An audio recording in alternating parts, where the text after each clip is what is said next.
വനിതകൾക്കായി 90+ mini dealer ഹബ്ബുകൾ നൽകുന്നു. സ്വന്തം നാട്ടിൽ സ്വന്തം ബിസിനസ് തുടങ്ങാം. ഇപ്പോൾ തന്നെ രജിസ്റ്റർ ചെയ്യൂ. Hello, good evening. എല്ലാ പ്രേക്ഷകർക്കും ന്യൂസ് നൈറ്റിലേക്ക് സ്വാഗതം. ഇന്നത്തെ വാർത്താ പകലിൽ ഉണ്ടായ വാർത്തകളും തുടർന്ന് ആ വാർത്തയ്ക്കുണ്ടായ പരിണാമവും എല്ലാം ആഴത്തിൽ പരിശോധിക്കുന്ന വാർത്താധിഷ്ഠിത പരിപാടി ന്യൂസ് നൈറ്റ് ആരംഭിക്കുന്നു.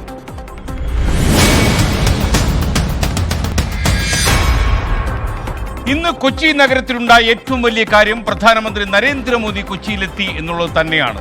കൊച്ചി നഗരത്തിന്റെ സ്ഥാനം രാജ്യാന്തര ഭൂപടത്തിൽ ഒരിക്കൽ കൂടി രേഖപ്പെടുന്ന പദ്ധതികളാണ് പ്രധാനമന്ത്രി ഇന്ന് രാജ്യത്തിന് സമർപ്പിച്ചത്.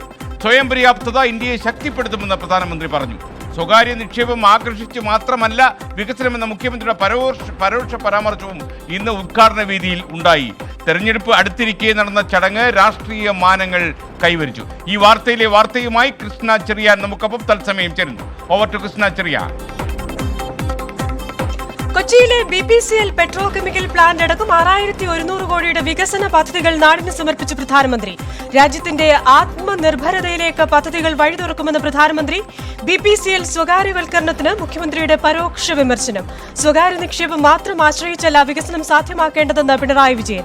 BJP കോർ കമ്മിറ്റി യോഗത്തിൽ പങ്കെടുത്ത പ്രധാനമന്ത്രി കേന്ദ്ര പദ്ധതികൾ വിശദീകരിച്ച് ബഹുജന പിന്തുണ ഉറപ്പാക്കാൻ നേതൃത്വത്തിന് നിർദ്ദേശം.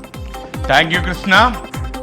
5 വികസന പദ്ധതികളാണ് പ്രധാനമന്ത്രി ഇന്ന് രാജ്യത്തിന് സമർപ്പിച്ചത്. രാജ്യത്തിന്റെ സ്വയം പര്യാപ്തതയിലേക്ക് വഴി തുറക്കുന്നതാണ് കൊച്ചിയിലെ വികസന പദ്ധതികളെന്ന് പ്രധാനമന്ത്രി നരേന്ദ്രമോദി പറഞ്ഞു.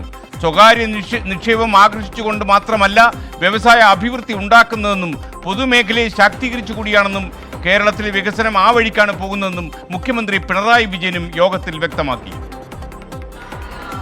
BPCL, കൊച്ചിൻ റിഫൈനറി, കൊച്ചി തുറമുഖം എന്നിവിടങ്ങളിൽ നടപ്പാക്കുന്ന 5 വികസന പദ്ധതികളാണ് പ്രധാനമന്ത്രി ഉദ്ഘാടനം ചെയ്തത്. രാജ്യത്തിന്റെ ആത്മനിർഭരതയിലേക്കുള്ള വഴിയാണ് കൊച്ചിയിലെ BPCLന്റേത് ഉൾപ്പെടെ പുതിയ വികസന പദ്ധതികളിലൂടെ വഴി തുറന്നിരിക്കുന്നതെന്ന് പ്രധാനമന്ത്രി പറഞ്ഞു. ഉയർന്ന ഗുണനിലവാരമുള്ള അടിസ്ഥാന സൗകര്യങ്ങൾ വരും തലമുറയ്ക്ക് നൽകാനുള്ള ശ്രമം നടക്കുന്നു. ഈ വർഷത്തെ കേന്ദ്ര ബജറ്റിൽ കേരളത്തിന് ഏറെ പ്രയോജനം ചെയ്യുന്ന വിവിധ പദ്ധതികൾക്കായി പണം വകയിരുത്തിയെന്നും പ്രധാനമന്ത്രി. had devoted significant resources and schemes that will benefit Kerala. അതേസമയം പ്രധാനമന്ത്രി നരേന്ദ്രമോദി വേദിയിലിരിക്കെ BPCL വിൽപ്പനയെ പരോക്ഷമായി വിമർശിച്ച് മുഖ്യമന്ത്രി പിണറായി വിജയൻ രംഗത്തെത്തി. സ്വകാര്യ നിക്ഷേപം ആകർഷിച്ചുകൊണ്ട് മാത്രമല്ല വ്യവസായ അഭിവൃദ്ധി ഉണ്ടാക്കുന്നതെന്നും പൊതുമേഖലയെ ശാക്തീകരിച്ചുകൂടിയാണ് കേരളത്തിലെ വികസനമെന്നും മുഖ്യമന്ത്രി പറഞ്ഞു. സ്വകാര്യ നിക്ഷേപം ആകർഷിച്ചുകൊണ്ട് മാത്രമല്ല വ്യവസായ അഭിവൃദ്ധി ഉണ്ടാക്കുന്നത് പൊതുമേഖലയെ ശാക്തീകരിച്ചും പരമ്പരാഗത മേഖലകളെ നവീകരിച്ചും കൂടിയാണ് അത് സാധ്യമാക്കുന്നത്. ഗവർണർ ആരിഫ് മുഹമ്മദ് ഖാൻ, കേന്ദ്രമന്ത്രിമാർ തുടങ്ങിയവർ വേദിയിൽ സന്നിഹിതരായിരുന്നു. കോവിഡ് പശ്ചാത്തലത്തിൽ പ്രത്യേക സുരക്ഷാ ക്രമീകരണങ്ങൾ BPCL ക്യാമ്പസിൽ ഏർപ്പെടുത്തിയിരുന്നു. 24 കൊച്ചി. പ്രധാനമന്ത്രി നരേന്ദ്രമോദി ഇന്ന് BJPയുടെ കോർ കമ്മിറ്റിയിലും പങ്കെടുത്തു. മാത്രമല്ല തെരഞ്ഞെടുപ്പ് പ്രമാണിച്ചുള്ള കമ്മിറ്റിയായിരുന്നു അത്. നിയമസഭാ തെരഞ്ഞെടുപ്പിൽ സീറ്റുകൾ വർദ്ധിപ്പിക്കുന്നതിനുള്ള നടപടികൾ ഉണ്ടാകണമെന്ന് BJPയുടെ കേന്ദ്ര കോർ കമ്മിറ്റിയിൽ പ്രധാനമന്ത്രി ആവശ്യപ്പെട്ടു. തെരഞ്ഞെടുപ്പിൽ കൂട്ടായ പ്രവർത്തനം കാഴ്ചവെക്കാനാകണം. കേന്ദ്ര സർക്കാർ പദ്ധതികളുടെ നേട്ടങ്ങൾ പ്രചാരണ വിഷയമാക്കി ബഹുജന സ്വാധീനം വർദ്ധിപ്പിക്കണമെന്നും പ്രധാനമന്ത്രി ആവശ്യപ്പെട്ടു. തെരഞ്ഞെടുപ്പ് മുന്നൊരുക്കങ്ങൾ സംബന്ധിച്ചും പ്രധാനമന്ത്രി നരേന്ദ്രമോദി നേതാക്കളോട് ചോദിച്ചറിഞ്ഞു. BPCL ക്യാമ്പസിൽ സജ്ജീകരിച്ച താൽക്കാലിക ഹാളിലാണ് കോർ കമ്മിറ്റി യോഗം നടന്നത്. നിയമസഭാ തെരഞ്ഞെടുപ്പിൽ സീറ്റുകൾ വർദ്ധിപ്പിക്കുന്നതിനുള്ള നടപടികൾ ഉണ്ടാകണമെന്ന് BJP നേതൃത്വത്തോട് നരേന്ദ്രമോദി ആവശ്യപ്പെട്ടു. തെരഞ്ഞെടുപ്പിൽ കൂട്ടായ പ്രവർത്തനം കാഴ്ചവെക്കാനാകണം. കേന്ദ്ര സർക്കാർ പദ്ധതികളുടെ നേട്ടങ്ങൾ പ്രചാരണ വിഷയമാക്കി ബഹുജന സ്വാധീനം വർദ്ധിപ്പിക്കണമെന്നും പ്രധാനമന്ത്രി ചൂണ്ടിക്കാട്ടി. കേരളത്തിൽ വലിയ മുന്നേറ്റം കേന്ദ്രം പ്രതീക്ഷിക്കുന്നതായും സംസ്ഥാനത്ത് അവഗണിക്കാനാകാത്ത ശക്തിയാണ് BJP എന്ന് ജനങ്ങളെ ബോധ്യപ്പെടുത്തണമെന്നും യോഗത്തിൽ പ്രധാനമന്ത്രി പറഞ്ഞു. ജനപിന്തുണ ആർജിക്കാനുള്ള പൊതുനിർദ്ദേശങ്ങളാണ് പ്രധാനമന്ത്രി മുന്നോട്ട് വെച്ചതെന്ന് K. സുരേന്ദ്രനും വ്യക്തമാക്കി. തെരഞ്ഞെടുപ്പിൽ കൂടുതൽ ജനപിന്തുണ ആർജിക്കാൻ ആവശ്യമായിട്ടുള്ള കാര്യങ്ങളെ സംബന്ധിച്ചാണ് ഊന്നൽ നൽകിയത്. അരമണിക്കൂർ നീണ്ട യോഗത്തിൽ പൊതുമാർഗനിർദ്ദേശങ്ങളാണ് നരേന്ദ്രമോദി നൽകിയത്. തെരഞ്ഞെടുപ്പ് മുന്നൊരുക്കങ്ങൾ സംബന്ധിച്ചും പ്രധാനമന്ത്രി നരേന്ദ്രമോദി BJP നേതാക്കളോട് ചോദിച്ചറിഞ്ഞു. 24 കൊച്ചി. ഔദ്യോഗിക സന്ദർശനത്തിനുപരി ഏറെ രാഷ്ട്രീയ പ്രാധാന്യമുള്ളതായി ഇത്തവണത്തെ പ്രധാനമന്ത്രിയുടെ കൊച്ചി സന്ദർശനം. തെരഞ്ഞെടുപ്പ് അടുത്തിരിക്കെ കേന്ദ്ര സർക്കാരിന്റെ കേരളത്തോടുള്ള കരുതൽ കൃത്യമായി അവതരിപ്പിക്കാനായിരുന്നു പ്രധാനമന്ത്രി നരേന്ദ്രമോദി പ്രസംഗത്തിലൂടെ ശ്രമിച്ചത്. BJP കോർ കമ്മിറ്റി യോഗത്തിലടക്കം പങ്കെടുത്ത് പാർട്ടി തെരഞ്ഞെടുപ്പ് പ്രചാരണത്തിന് ഔദ്യോഗിക തുടക്കം കുറിക്കാനും പ്രധാനമന്ത്രി ഇന്ന് ശ്രദ്ധിച്ചു. വികസന പദ്ധതികളുടെ ഉദ്ഘാടനമായിരുന്നു വേദിയെങ്കിലും തെരഞ്ഞെടുപ്പായതിനാൽ പ്രധാനമന്ത്രിയുടെയും മുഖ്യമന്ത്രിയുടെയും പ്രസംഗത്തിൽ രാഷ്ട്രീയം പരോക്ഷമായി പ്രകടമായിരുന്നു.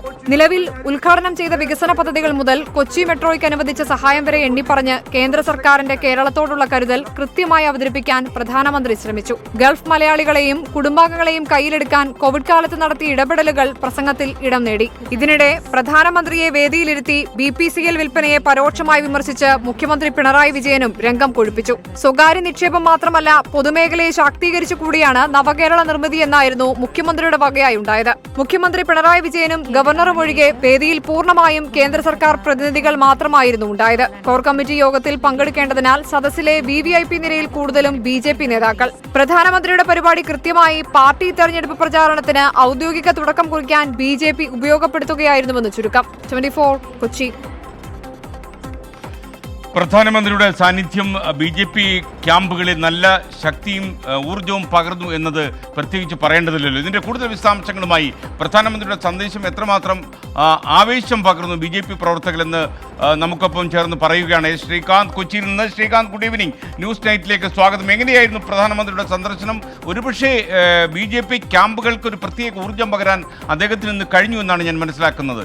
ശ്രീകാന്തിൻ്റെ നിരീക്ഷണം എങ്ങനെയാണ്? Good evening SK. ഇന്ന് പ്രധാനമന്ത്രിയുടെ സന്ദർശനത്തെ അത് നമ്മൾ വിശകലനം ചെയ്യുമ്പോൾ മനസ്സിലാകുന്നത് ഇത് കൃത്യമായ ഒരു രാഷ്ട്രീയ സന്ദർശനം കൂടി തന്നെയായിരുന്നു എന്നുള്ളതാണ്. ഔദ്യോഗിക ചടങ്ങുകൾക്കായാണ് അദ്ദേഹം എത്തിയതെങ്കിലും തനിക്ക് കിട്ടിയ അവസരം അദ്ദേഹം BJPക്ക് ഈ വരുന്ന തെരഞ്ഞെടുപ്പിൽ ഗുണമുണ്ടാകുന്ന രീതിയിൽ പരമാവധി ഉപയോഗിക്കാൻ ശ്രമിച്ചു എന്നതാണ് സത്യം. കാരണം കേന്ദ്ര സർക്കാരിന്റെ വികസന പദ്ധതികൾ, അത് ഇന്ന് ഉദ്ഘാടനം ചെയ്ത 5 പദ്ധതികൾ കൂടാതെ കൊച്ചി മെട്രോയ്ക്ക് നൽകിയ സംഭാവനകൾ ഉൾപ്പെടെ, ആ പദ്ധതിക്ക് നൽകിയ ആനുകൂല്യങ്ങൾ ഉൾപ്പെടെ ഊന്നി പറഞ്ഞുകൊണ്ട് അദ്ദേഹം ഈ മലയാളികളെ, കേരളത്തിലുള്ളവരെ കയ്യിലെടുക്കാൻ ഒരു ശ്രമം നടത്തുകയുണ്ടായി. മാത്രമല്ല, ഈ കോവിഡ് കാലത്ത് ഗൾഫിലുണ്ടായിരുന്ന മലയാളികളെ ഉൾപ്പെടെ നാട്ടിലെത്തിക്കാൻ കേന്ദ്ര സർക്കാർ നടത്തിയ ഇടപെടലുകൾ അദ്ദേഹം മലയാളി വോട്ടർമാരെ കൃത്യമായി ഓർമ്മിപ്പിക്കുകയും ചെയ്തു. നമുക്കറിയാം, ഗൾഫ് പ്രവാസികൾ ഏറെയുള്ള നാടുകൂടിയാണ് കേരളം. ആ നാട് തെരഞ്ഞെടുപ്പിലേക്ക് പോകുമ്പോൾ ഇങ്ങനെയും ചില ഗുണങ്ങൾ ഉണ്ടാകുമെന്ന് പ്രധാനമന്ത്രിക്ക് കൃത്യമായി മനസ്സിലാക്കിയിട്ടുണ്ടാകണം. അതിനാലാണ് അദ്ദേഹം അങ്ങനെ ഒരു പരാമർശം കൂടി നടത്തിയത്. പക്ഷേ മുഖ്യമന്ത്രി പിണറായി വിജയനും ഇക്കാര്യത്തിൽ ഒട്ടും പിന്നോട്ടായിരുന്നില്ല. അദ്ദേഹവും തനിക്ക് കിട്ടിയ ആ ഒരു അവസരം കൃത്യമായി രാഷ്ട്രീയം പറയാൻ ഉപയോഗിച്ചു. BPCLന്റെ സ്വകാര്യവൽക്കരണത്തെയാണ് അദ്ദേഹം എതിർത്തത്. പരോക്ഷ വിമർശനം നടത്തി അദ്ദേഹം പറഞ്ഞത് കഴിഞ്ഞ 4.5 കൊല്ലമായി സ്വകാര്യ മേഖലയ്ക്കൊപ്പം പൊതുമേഖലയെ കൂടി സംരക്ഷിച്ചുകൊണ്ടാണ് നവകേരള നിർമ്മിതി നടത്തുന്നത് എന്ന് അദ്ദേഹവും കൃത്യമായ രാഷ്ട്രീയ സന്ദേശം ഈ പരിപാടിക്കിടെ നൽകുകയുണ്ടായി. മറ്റൊരു പ്രധാനപ്പെട്ട കാര്യം, ഈ വേദി മുഴുവനും ഇന്ന് ഉണ്ടായിരുന്ന ആളുകൾ കേന്ദ്ര സർക്കാരിന്റെ പ്രതിനിധികളായിരുന്നു എന്നുള്ളതാണ്. V മുരളീധരൻ, ധർമ്മേന്ദ്ര പ്രധാൻ, അതോടൊപ്പം മൻസുഖ് മാണ്ഡവ്യ ഉൾപ്പെടെയുള്ള കേന്ദ്രമന്ത്രിമാർ പ്രധാനമന്ത്രിക്കൊപ്പം ഉണ്ടായിരുന്നു. ഗവർണറും മുഖ്യമന്ത്രി പിണറായി വിജയനും മാത്രമാണ് അല്ലാതെ ആ വേദിയിൽ ഉണ്ടായിരുന്ന ആളുകൾ. VVIP നിരയിലെടുക്കുകയാണെങ്കിൽ കോർ കമ്മിറ്റി യോഗത്തിൽ പങ്കെടുക്കാനെത്തിയ പ്രധാനപ്പെട്ട എല്ലാ BJP നേതാക്കളും VVIP നിരയിൽ ഏറ്റവും മുന്നിലായി തന്നെ ഉണ്ടായിരുന്നു. ചുരുക്കത്തിൽ പ്രധാനമന്ത്രിയുടെ ഔദ്യോഗിക പരിപാടി BJPയുടെ സംസ്ഥാനത്തെ തെരഞ്ഞെടുപ്പ് പ്രചാരണ പ്രവർത്തനങ്ങളുടെ ഉദ്ഘാടനമാക്കി മാറ്റാനാണ് BJP ശ്രമിച്ചത്. അതിൽ ഒരളവ് വരെ അവർ വിജയിക്കുകയും ചെയ്തിട്ടുണ്ട്. SKN. Thank you. ശ്രീകാന്താണ് കൊച്ചിയിൽ നിന്ന് നമുക്കൊപ്പം ചേർന്നത്. പ്രധാനമന്ത്രി കൊച്ചി സന്ദർശിക്കുമ്പോൾ തന്നെ സമാന്തരമായി മറ്റൊരു കാര്യം കൂടി സംഭവിച്ചു. DYFI യൂത്ത് കോൺഗ്രസ് പ്രവർത്തകർ പ്രതിഷേധിച്ചു. കാരണം വളരെ ആളുകൾക്ക് അറിയുന്നത് പോലെ കേന്ദ്ര നയങ്ങൾക്കെതിരെയായിരുന്നു പ്രതിഷേധം. പ്രധാനമായിട്ടും ഇന്ധനവില കൂടുന്നു എന്നതും വളരെ പ്രധാനപ്പെട്ട കാര്യമാണ്. നമ്മൾ ഈ സംസാരിക്കുന്നതിനിടയിൽ സിലിണ്ടറിന് ഒന്നിന് 50 രൂപ കൂടെ കൂട്ടി. ഇന്ന് രാവിലെ മോർണിംഗ് ഷോ ചെയ്യുമ്പോൾ ഞാൻ ഇന്ധനവില കൂടി, കൊച്ചിയിൽ ഇത്ര വില, തിരുവനന്തപുരത്ത് ഇത്ര വില എന്നൊക്കെ പറഞ്ഞ് സൗകര്യമായിട്ട് സമാധാനത്തോടെ വീട്ടിൽ പോയതാണ്. തിരിച്ചു വരുമ്പോൾ അറിയുന്നു സിലിണ്ടറിന് 50 രൂപ വെച്ച് കൂടി. എല്ലാ ദിവസവും ഇന്ധനവില കൂടുന്നൊരു കലാപരിപാടിയാണ് ഇപ്പം ഇന്ത്യയിൽ അരങ്ങേറിക്കൊണ്ടിരിക്കുന്നത്. പല കാരണങ്ങൾ ഇതിനായി പറയുന്നുണ്ട്. എന്തായാലും ഇന്ന് ഈ കേന്ദ്ര നയങ്ങൾക്കെതിരെ കറുത്ത ബലൂണുമായിട്ടാണ് DYFI പ്രതിഷേധിച്ചത്. ഇന്ധനവില കൂട്ടുന്ന കാര്യം ഏതാണ്ടൊരു സാധാരണ സംഭവം പോലെയാണ് ഇപ്പോൾ പല രാഷ്ട്രീയ പ്രവർത്തകരും അവതരിപ്പിക്കുന്നത് എന്നതാണ് ഏറ്റവും ദുഃഖകരമായ കാര്യം. ഉച്ചകഴിഞ്ഞ് 3:11 പ്രധാനമന്ത്രി നരേന്ദ്രമോദി കൊച്ചി നാവികസേന വിമാനത്താവളത്തിലെത്തിയത്. മന്ത്രി G സുധാകരന്റെ നേതൃത്വത്തിൽ വരവേൽപ്പ്. തുടർന്ന് ഹെലികോപ്റ്റർ മാർഗം രാജഗിരി കോളേജ് മൈതാനത്തിറങ്ങിയ പ്രധാനമന്ത്രിയെ ഗവർണർ ആരിഫ് മുഹമ്മദ് ഖാൻ, മുഖ്യമന്ത്രി പിണറായി വിജയൻ, വിദേശകാര്യ സഹമന്ത്രി V മുരളീധരൻ എന്നിവർ ചേർന്ന് സ്വീകരിച്ചു.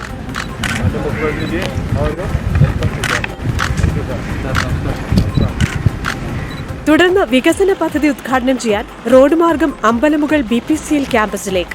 വാഹനവ്യൂഹം കടന്നുപോകുന്ന വഴിയിൽ തൃപ്പൂണിത്തുറ ഹിൽ പാലസിന് സമീപം ഇന്ധന വിലവർധനയ്ക്കെതിരെ ഡിവൈഎഫ്ഐ പ്രവർത്തകരുടെ വ്യത്യസ്ത പ്രതിഷേധം. കറുത്ത ബലൂണുകൾ ആകാശത്തേക്ക് പറത്തിവിട്ട് പ്രവർത്തകർ പ്രതിഷേധിച്ചു.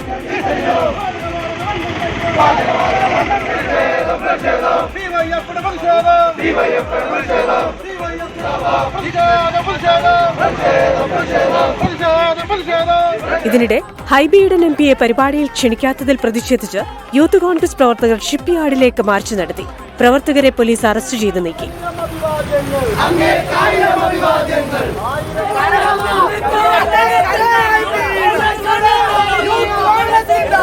BPCL ക്യാമ്പസിലെ പരിപാടികൾക്ക് ശേഷം വൈകിട്ട് 6:20 നാവികസേനാ ആസ്ഥാനത്ത് നിന്നും പ്രധാനമന്ത്രി ഡൽഹിയിലേക്ക് മടങ്ങി. 24 കൊച്ചി.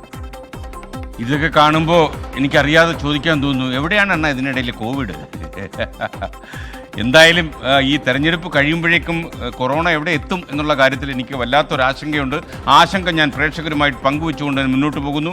വളരെ ഷോക്കിംഗ് ആയിട്ടൊരു വാർത്ത ഇന്ന് വൈകുന്നേരം നമ്മളെ തേടിയെത്തുകയാണ്. കൊച്ചി വാഴക്കാലയിൽ കന്യാസ്ത്രീയും പാറമടയിൽ മരിച്ച നിലയിൽ കണ്ടു. ഇടുക്കി സ്വദേശിനി സിസ്റ്റർ ജസീന തോമസ് ആണ് മരിച്ചത്. 45 വയസ്സ് പ്രായമുണ്ടായിരുന്നു. വാഴക്കാല സെന്റ് ജോസഫ് കോൺവെന്റിലെ അന്തേവാസിയാണ്. കോൺവെന്റിന് സമീപത്തുള്ള പാറമടയിലാണ് മൃതദേഹം കണ്ടെത്തിയത്. കന്യാസ്ത്രീ വർഷങ്ങളായി മാനസിക അസ്വാസ്ഥ്യത്തിന് ചികിത്സ തേടിയിരുന്നതായി പോലീസ് അറിയിക്കുന്നു. സജോ ദേവസ്യ കൂടുതൽ വിശദാംശങ്ങളുമായി കൊച്ചിയിൽ നിന്ന് നമുക്കൊപ്പം ന്യൂസ് നൈറ്റിൽ ചേരുന്നു. Sajo, good evening. ന്യൂസ് നൈറ്റിലേക്ക് സ്വാഗതം. എന്താണ് ശരിക്കും ഈ സിസ്റ്ററിന് സംഭവിച്ചത്? Good evening SKN. വാഴക്കാല മൂലേപ്പാടത്തുള്ള സെന്റ് തോമസ് കോൺവെന്റിലെ അന്തേവാസിയായിരുന്നു സിസ്റ്റർ ജസീന തോമസ്. 45 വയസ്സായിരുന്നു. ഇന്ന് പുലർച്ചെ മുതൽ സിസ്റ്ററിനെ കാണാനില്ല എന്നതാണ് മഠം അധികൃതർ വിശദീകരിക്കുന്നത്. അതിനുശേഷം പിന്നീട് വൈകിട്ടോടുകൂടി സിസ്റ്ററിന്റെ കന്യാസ്ത്രീയുടെ മൃതദേഹം സമീപത്തെ, അതായത് ഇവിടെ നിന്ന് വലിയ ദൂരമില്ല, എനിക്ക് പുറകിൽ കാണുന്നതാണ് ഈ മഠം. ആ മഠത്തിന് സമീപത്ത് തന്നെയുള്ള പാറമടയിൽ നിന്ന് മൃതദേഹം കണ്ടെത്തുകയായിരുന്നു എന്നതാണ്. എങ്ങനെയാണ് ഈ അപകടം സംഭവിച്ചത് എന്നെ സംബന്ധിച്ചുള്ള വിശദമായ പരിശോധനകളൊക്കെ നടക്കേണ്ടിയിരിക്കുന്നു. പോലീസ് സ്ഥലത്തെത്തുകയും പരിശോധന നടത്തുകയും മൃതദേഹം ഇവിടെ നിന്ന് മാറ്റുകയും ചെയ്തിട്ടുണ്ട്. മഠം അധികൃതർ പറയുന്നത് മാനസിക രോഗത്തിന് കന്യാസ്ത്രീ ചികിത്സ തേടിയിരുന്നു എന്നതാണ്. അത് സംബന്ധിച്ച് നമുക്കൊരു വ്യക്തതയില്ല. പോലീസ് അത് സംബന്ധിച്ച് പരിശോധനകൾ നടത്തുന്നുണ്ട് എന്നതാണ് നമ്മൾ മനസ്സിലാക്കുന്നത്. ഇവിടെ ഏതാണ്ട് 3 വർഷമായി ഈ കന്യാസ്ത്രീ മഠത്തിൽ തന്നെയാണ് അവർ ഉണ്ടായിരുന്നത്, സിസ്റ്റർ ജസീന ഉണ്ടായിരുന്നത് എന്നാണ് നമ്മൾ മഠം അധികൃതരിൽ നിന്ന് മനസ്സിലാക്കുന്നത്.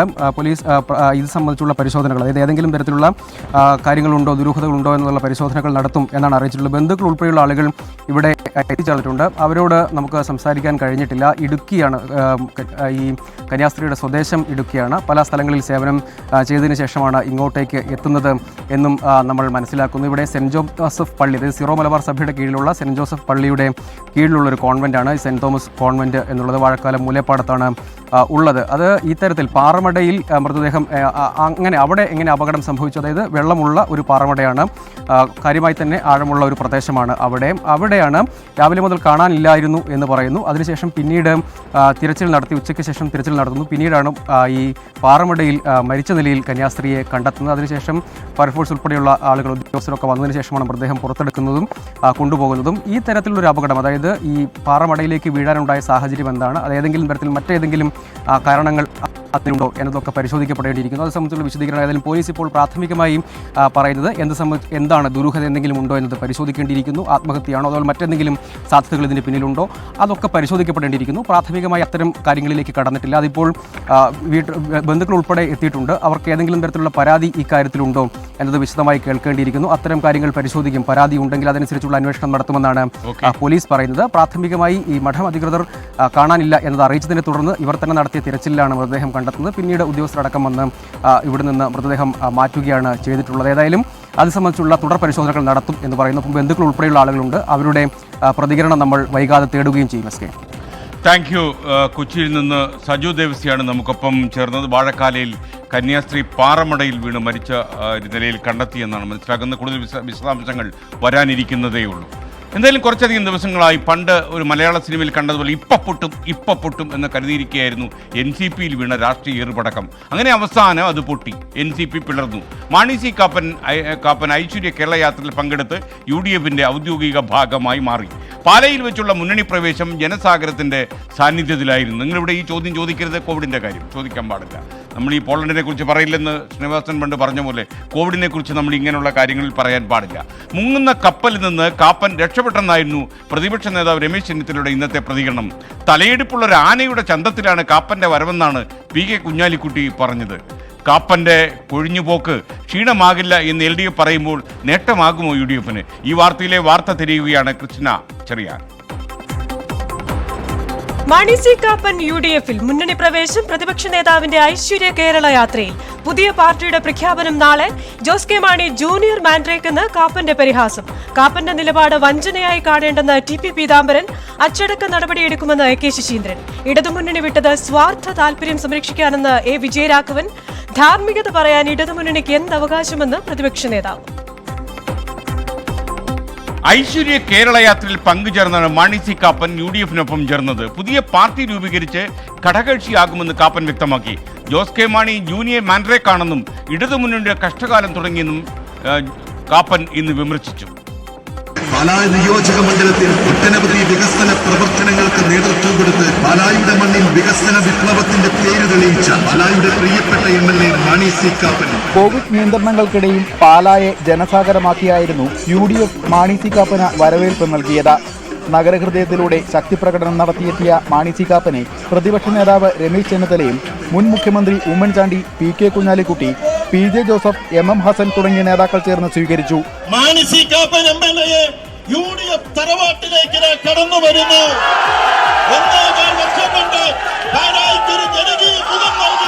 പാലായിൽ ജയിക്കാൻ സഹായിച്ച ഇടതുപക്ഷത്തിന് നന്ദി പറഞ്ഞ കാപ്പൻ CPM ജില്ലാ സെക്രട്ടറി VN വാസവനും ജോസ് കെ മാണിയും പാലായുടെ വികസനം തടഞ്ഞെന്ന ആരോപണമുന്നയിച്ചു.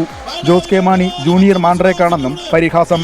ആ ജൂനിയർ മാൻഡ്രേക്ക് ജോസ് കെ മാണിയെ സന്തോഷത്തോടുകൂടി LDF കൊടുത്തു. അവിടെ തുടങ്ങി LDFന്റെ ഗതികേട്. മുങ്ങുന്ന കപ്പലിൽ നിന്ന് മാണി സി കാപ്പൻ രക്ഷപ്പെട്ടുവെന്നാണ് പ്രതിപക്ഷ നേതാവ് രമേശ് ചെന്നിത്തലയുടെ പ്രതികരണം. ഇടതുപക്ഷ ജനാധിപത്യ മുന്നണി ഒരു മുങ്ങുന്ന കപ്പലാണ്. മാണി സി കാപ്പൻ അതിൽ നിന്ന് രക്ഷപ്പെട്ടിരിക്കുന്നു. പുതിയ പാർട്ടി എന്ന നിലയിൽ UDF ഘടകകക്ഷിയാകുമെന്നാണ് പ്രഖ്യാപനം. പാലായ്ക്ക് പുറമെ മറ്റ് 2 സീറ്റുകൾ കൂടി ലഭിക്കുമെന്ന് കാപ്പൻ വ്യക്തമാക്കി. പാർട്ടി രൂപീകരണം സംബന്ധിച്ച ആലോചനകൾക്കായി മാണി സി കാപ്പൻ വിഭാഗം നാളെ പ്രത്യേക യോഗം ചേരും. KM മാണിയുടെ തട്ടക്കമായിരുന്ന പാല ഇടതുമുന്നണിക്ക് വേണ്ടി പിടിച്ചെടുത്ത മാണി സി കാപ്പൻ UDF സ്ഥാനാർത്ഥിയാകുന്നതാണ് രാഷ്ട്രീയ കൗതുകം. കാപ്പന്റെ മുന്നണി മാറ്റത്തോടെ സ്ഥാനാർത്ഥിത്വം പ്രഖ്യാപിക്കപ്പെടുന്ന ആദ്യ UDF മണ്ഡലമായി പാല. റിപ്പോർട്ടർ റഹീമിനും ക്യാമറമാൻമാരായ ജുമേഷ് കക്കാടനും ആലോചിക്കുമൊപ്പം CG ദിൽജിത്ത് 24 കോട്ടയം. മാണി സി കാപ്പൻ UDFൽ ചേക്കേറിയെങ്കിലും TP പീതാംബരം മാസ്റ്റർ ഇപ്പോഴൊരു സോഫ്റ്റ് കോർണറുണ്ട് അങ്ങോട്ട്. കാരണം കഴിഞ്ഞ കുറച്ച് ദിവസങ്ങളായി പീതാംബരം മാസ്റ്റർ ക്രിയേറ്റ് ചെയ്തിട്ടുള്ളൊരു ഇംപ്രഷൻ എന്താണെന്ന് ചോദിച്ചാൽ കാപ്പൻ്റെ പാലയിലെ പോക്കിനൊപ്പം താനും അങ്ങോട്ടുണ്ടാകും എന്നായിരുന്നു. എന്നാൽ വഴിമത്തി അദ്ദേഹം വണ്ടിയിൽ നിന്ന് ഇറങ്ങിപ്പോയി. ഇപ്പോൾ കാപ്പൻ തനിച്ചായി പാലയിൽ മാറ്റം ഉണ്ടായപ്പോൾ. അപ്പോൾ മുന്നണി മാറ്റത്തിൽ മാണി സി കാപ്പനെ പൂർണ്ണമായും കുറ്റപ്പെടുത്താതെ NCP സംസ്ഥാന അധ്യക്ഷൻ TP പീതാംബരൻ മാസ്റ്റർ പ്രസ്താവന നടത്തി. കാപ്പൻ്റെ നിലപാട് വഞ്ചനയായി കാണേണ്ടെന്നായിരുന്നു TP പീതാംബരൻ മാസ്റ്ററിൻ്റെ പ്രതികരണം. എന്നാൽ കാപ്പനെതിരെ അച്ചടക്ക നടപടി സ്വീകരിക്കുമെന്ന് മന്ത്രി AK ശശീന്ദ്രൻ. എനിക്കത് AK ശശീന്ദ്രൻ മാഷിൻ്റെ പ്രസ്താവന കേട്ടപ്പം എനിക്ക് തോന്നിയത് കൂടെ ഞാൻ പ്രേക്ഷകരോട് പറയാം. ചാകാൻ പോകുന്നു, നഖം വെട്ടാൻ പോകുന്നു എന്ന് വേണമെങ്കിൽ പ്രേക്ഷകർ പറയും. കാരണം എന്താ, NCPന് പുറത്തായ ഒരാളിനെ ഇങ്ങനെ ആക്രമിക്കേണ്ട കാര്യമുണ്ട്? അതെങ്ങനെ UDFൽ പോയി ഭാഗ്യം പരീക്ഷിക്കട്ടെ എന്ന് കരുതിയാൽ പോരെ? എന്തായാലും നമുക്കിതിൻ്റെ വിശദാംശങ്ങളിലേക്കൊന്ന് കടക്കാം.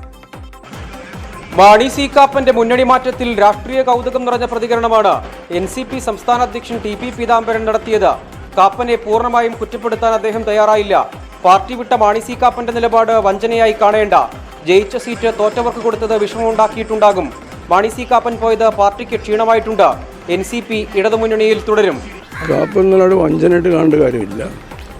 പാലാ സീറ്റ് നഷ്ടപ്പെട്ടത് പാർട്ടിക്കും വലിയ ക്ഷീണം തന്നെയാണ്. അദ്ദേഹത്തിൻ്റെ സീറ്റ്, അദ്ദേഹം ജയിച്ച സീറ്റ് അദ്ദേഹം തോൽപ്പിച്ച പാർട്ടിക്ക് തിരിച്ചു കൊടുക്കണം എന്ന് പറയുമ്പോൾ ഉണ്ടാകുന്നൊരു പ്രയാസം ഉണ്ടാവും. എന്നാൽ മാണി സി കാപ്പനെ കടന്നാക്രമിച്ച മന്ത്രി AK ശശീന്ദ്രൻ രംഗത്ത് വന്നു. കാപ്പനെതിരെ അച്ചടക്ക നടപടി സ്വീകരിക്കും. ആ കാര്യത്തിൽ എനിക്ക് യാതൊരു സംശയവുമില്ല. നടപടിയെടുക്കണമെന്ന് കേന്ദ്ര നേതാക്കന്മാരോട് തീർച്ചയായിട്ടും ആവശ്യപ്പെടാനാണ് തീരുമാനിച്ചിട്ടുള്ളത്. പുതിയ പാർട്ടി ഉണ്ടാക്കുന്നത് കാപ്പന്റെ സ്വാതന്ത്ര്യമെന്ന് CPI സംസ്ഥാന സെക്രട്ടറി കാനം രാജേന്ദ്രൻ വ്യക്തമാക്കി. NCP ഇപ്പോഴും LDFൽ തന്നെയാണ്. കേരള കോൺഗ്രസ് M ഉൾപ്പെടെ കൂടെയുള്ളപ്പോൾ പാലായിൽ വിജയമുറപ്പെന്നും കാനം. അന്ന് ഞങ്ങളെ എതിർത്ത പാർട്ടി കൂടി ഞങ്ങളോടൊപ്പം ചേർന്നിട്ടുള്ളത് കൊണ്ട് വിജയിക്കും എന്ന് പറയാൻ ഇപ്പോൾ വേറെ ഒന്നും ആലോചിക്കേണ്ട കാര്യമില്ല. വിവിധ ബ്യൂറോകൾക്കൊപ്പം 24 കൊച്ചി. ഇന്നത്തെ പാലായിലെ യോഗങ്ങളിൽ ഒരു കാര്യം വ്യക്തമായി, മാണി സി കാപ്പനോട് കാര്യമായ ജനപിന്തുണയുണ്ട്. യഥാർത്ഥത്തിൽ അദ്ദേഹം UDF-ലേക്ക് ചേക്കേറിയതുകൊണ്ട് ഈ ജനപിന്തുണയ്ക്ക് വലിയ നാശമൊന്നും ഉണ്ടായിട്ടില്ല എന്ന് ഇന്നത്തെ ജനങ്ങളുടെ പ്രതികരണങ്ങളിൽ നിന്ന് മനസ്സിലായി. LDF നേതാക്കന്മാർ ഇതൊന്നും തങ്ങളെ ബാധിക്കില്ല എന്ന് പറയുമ്പോഴും അവരുടെ ഉള്ളിൽ എന്തോ ഒന്ന് കൊളുത്തിപ്പിടിക്കുന്നത് പോലെ നമുക്ക് സംശയിക്കാം. എന്തായാലും ഇതിൻ്റെ വിശദാംശങ്ങളുമായി കോട്ടയത്ത് നിന്ന് CG ദിൽജിത്ത് നമുക്കൊപ്പം ചേരുന്നു. CG Diljith, good evening news നൈറ്റിലേക്ക് സ്വാഗതം. പറഞ്ഞോളൂ കാര്യങ്ങൾ. SKN അക്ഷരാർത്ഥത്തിൽ മാണി സി കാപ്പൻ്റെ തെരഞ്ഞെടുപ്പ് പ്രവർത്തനങ്ങളുടെ ഒരു തുടക്കം തന്നെയായിരുന്നു ഇന്ന് പാലായിൽ കാണാനായത്.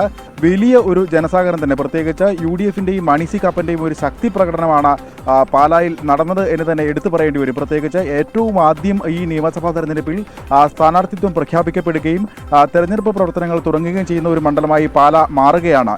കഴിഞ്ഞ ദിവസങ്ങളിൽ മാണി സി കാപ്പൻ UDF-ലേക്കാണ് പോകുന്നത് എന്ന കാര്യം വ്യക്തമായി പറഞ്ഞിരുന്നുവെങ്കിലും ആദ്യമായാണ് മാണി സി കാപ്പൻ UDF-ൻ്റെ ഔദ്യോഗിക ഒരു പരിപാടിയിൽ എത്തിച്ചേരുന്നത്. ഇന്നാണ് അത്തരത്തിൽ ആദ്യമായി ഒരു UDF-ൻ്റെ പരിപാടിയിൽ എത്തി UDF-ൻ്റെ പരിപാടികളിൽ പങ്കാളികളായി പങ്കെടുക്കുന്നത്. ഇന്ന് നടന്ന പരിപാടിയിൽ പ്രതിപക്ഷ നേതാവ് രമേശ് ചെന്നിത്തല നയിക്കുന്ന ഐശ്വര്യ കേരള യാത്ര പാലായിൽ എത്തിയപ്പോൾ വലിയ ഒരു പ്രകടനമായി തന്നെ ഈ ബൈക്ക് റാലിയും അതോടൊപ്പം മറ്റ് വാഹനങ്ങളും വാദ്യഘോഷങ്ങളും അടക്കമുള്ള അകമ്പടിയോട് കൂടിയാണ് മാണി സി കാപ്പൻ വേദിയിലേക്ക് എത്തിയത്. ഈ വേദിയിലേക്ക് എത്തിയ മാണി സി കാപ്പനെ രമേശ് ചെന്നിത്തലയ്ക്ക് പുറമെ മുൻ മുഖ്യമന്ത്രി ഉമ്മൻചാണ്ടി, അതോടൊപ്പം MM Hasan, PK Kunhalikutty, PJ Joseph തുടങ്ങിയ നേതാക്കളാണ് സ്വീകരിച്ചത്. UDF-ൻ്റെ മുതിർന്ന നേതാക്കളെല്ലാം കാപ്പനെ സ്വീകരിക്കാൻ പാലായിൽ സജ്ജരായിരുന്നു. ഇവരെല്ലാം കാപ്പനെ സ്വീകരിക്കുകയും ജോസ് കെ മാണി ഉൾപ്പെടെയുള്ള ഇടതുപക്ഷ നേതാക്കളെ വിമർശിച്ച് സംസാരിക്കുകയും ചെയ്തു. കാപ്പൻ മുങ്ങിക്കൊണ്ടിരിക്കുന്ന കപ്പലിൽ നിന്ന് രക്ഷപ്പെട്ടു എന്നായിരുന്നു പ്രതിപക്ഷ നേതാവ് രമേശ് ചെന്നിത്തലയുടെ പ്രതികരണം. മാണി സി കാപ്പനും ഈ പാലാ മണ്ഡലത്തിലെ വികസന പ്രവർത്തനങ്ങൾ എടുത്തു ചൂണ്ടിക്കാട്ടി തന്നെയാണ് സംസാരിച്ചത്. വികസന പ്രവർത്തനങ്ങൾ മുടക്കാൻ CPM ജില്ലാ സെക്രട്ടറി BN വാസവനും അതോടൊപ്പം ജോസ് കെ മാണിയും പാലായിൽ തനിക്ക് വിലങ്ങുതടിയായി നിന്നു എന്നൊരു വെളിപ്പെടുത്തൽ കൂടി മാണി സി കാപ്പൻ നടത്തുന്നുണ്ട്. ഇതിലൂടെ തെരഞ്ഞെടുപ്പ് പ്രവർത്തനത്തിൽ വികസന പ്രവർത്തനങ്ങളിലൂടെയാണ് മാണി സി കാപ്പൻ്റെ പ്രവർത്തനം എന്നതാണ് കാപ്പൻ വ്യക്തമാക്കുന്നത്. അതോടൊപ്പം ഈ ജോസ് കെ മാണിക്കെതിരെയും വലിയ വിമർശനങ്ങൾ കാപ്പൻ നടത്തുകയുണ്ടായി. പാലാ വത്തിക്കാനാണ് എന്നായിരുന്നു ജോസ് കെ മാണി വിശേഷിപ്പിച്ചിരുന്നത്. ആ വത്തിക്കാനിലെ പോപ്പ് താനാണ് എന്നായിരുന്നു മാണി സി കാപ്പൻ മറുപടി നൽകിയത്. അതോടൊപ്പം ഇപ്പോൾ LDF-ന് നൽകാനുള്ള ഒരു ഉപദേശം എന്ന നിലയ്ക്ക് അദ്ദേഹം പറഞ്ഞത് LDF-ലേക്ക് എത്തിയ ജൂനിയർ മാൻഡ്രേക്കാണ് ജോസ് കെ മാണി. LDF-ൽ ഇനി കലഹങ്ങളും വിഷമതകളും ആരംഭിക്കുകയാണ്. അത്തരത്തിലൊരു പരാമർശമാണ് ജോസ് കെ മാണിയെക്കുറിച്ച് മാണി സി കാപ്പൻ നൽകിയത്. ഏതായാലും ഈ ആദ്യമായി തന്നെ ഈ പാലായിൽ നടന്ന മുന്നണി മാറ്റത്തിന് ശേഷം നടന്ന പരിപാടിയിൽ തന്നെ ജോസ് കെ മാണിക്കെതിരെ കടന്നാക്രമിച്ചും കേരള കോൺഗ്രസിൻ്റെ തട്ടകത്തിൽ ഒരു അപ്രമാദിത്യം ഉറപ്പിച്ചുകൊണ്ടുമാണ് മാണി സി കാപ്പൻ തെരഞ്ഞെടുപ്പ് പ്രവർത്തനങ്ങൾക്ക് തുടക്കം കുറിച്ചിട്ടുള്ളത്. Thank you CG Diljith. കോട്ടയത്ത് നിന്നാണ് ദിൽജിത്ത് നമുക്കൊപ്പം ചേർന്ന്. നമുക്ക് പെട്ടെന്നൊരു ഇടവേളയ്ക്ക് പോകണം. ഇടവേള കഴിഞ്ഞു വന്നാൽ തലസ്ഥാന നഗരി ഇന്ന് പ്രക്ഷോഭം കൊണ്ട് തന്നെ മുഖരിതമായി. അവർക്കൊപ്പം ചേർന്നു യൂത്ത് കോൺഗ്രസും. ഇടവേളയ്ക്ക് ശേഷം വിശദാംശങ്ങൾ. Welcome back. എല്ലാ പ്രേക്ഷകർക്കും സ്വാഗതം. ന്യൂസ് നൈറ്റ് തുടരുന്നു. തെരഞ്ഞെടുപ്പ് വിജ്ഞാനം വരാൻ ദിവസങ്ങൾ മാത്രം ബാക്കി നിൽക്കെ തലസ്ഥാനം ഇന്ന് സമരമുഖരിതമായി. PSC റാങ്ക് ഹോൾഡേഴ്സിന്റെ സമരത്തിന് യൂത്ത് കോൺഗ്രസ് പിന്തുണ പ്രഖ്യാപിച്ചു. ഷാഫി പറമ്പിൽ MLA-യും KS ശബരിനാഥൻ MLA-യും നിരാഹാരം തുടങ്ങി. ആവശ്യങ്ങൾ അംഗീകരിച്ചില്ലെങ്കിൽ അനിശ്ചിതകാല സമരത്തിന് ഒരുങ്ങുകയാണ് റാങ്ക് ഹോൾഡേഴ്സ്. സമരം അനാവശ്യമെന്ന് A. വിജയരാഘവൻ ഇന്നും ആവർത്തിച്ചു. ഈ വാർത്തയുമായി കൃഷ്ണ ചെറിയാൻ നമുക്കൊപ്പം തത്സമയം ചേരുന്നു. ഉദ്യോഗാർത്ഥികളുടെ സമരം ഏറ്റെടുത്ത യൂത്ത് കോൺഗ്രസ്. ഷാഫി പറമ്പിലും KS ശബരിനാഥും സെക്രട്ടേറിയറ്റിന് മുന്നിൽ നിരാഹാര സമരം തുടങ്ങി.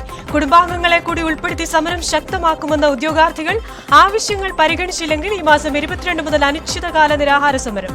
മലപ്പുറത്ത് മുഖ്യമന്ത്രിയുടെ പരിപാടിയിലേക്ക് യുവജന സംഘടനകൾ നടത്തിയ മാർച്ചിൽ സംഘർഷം.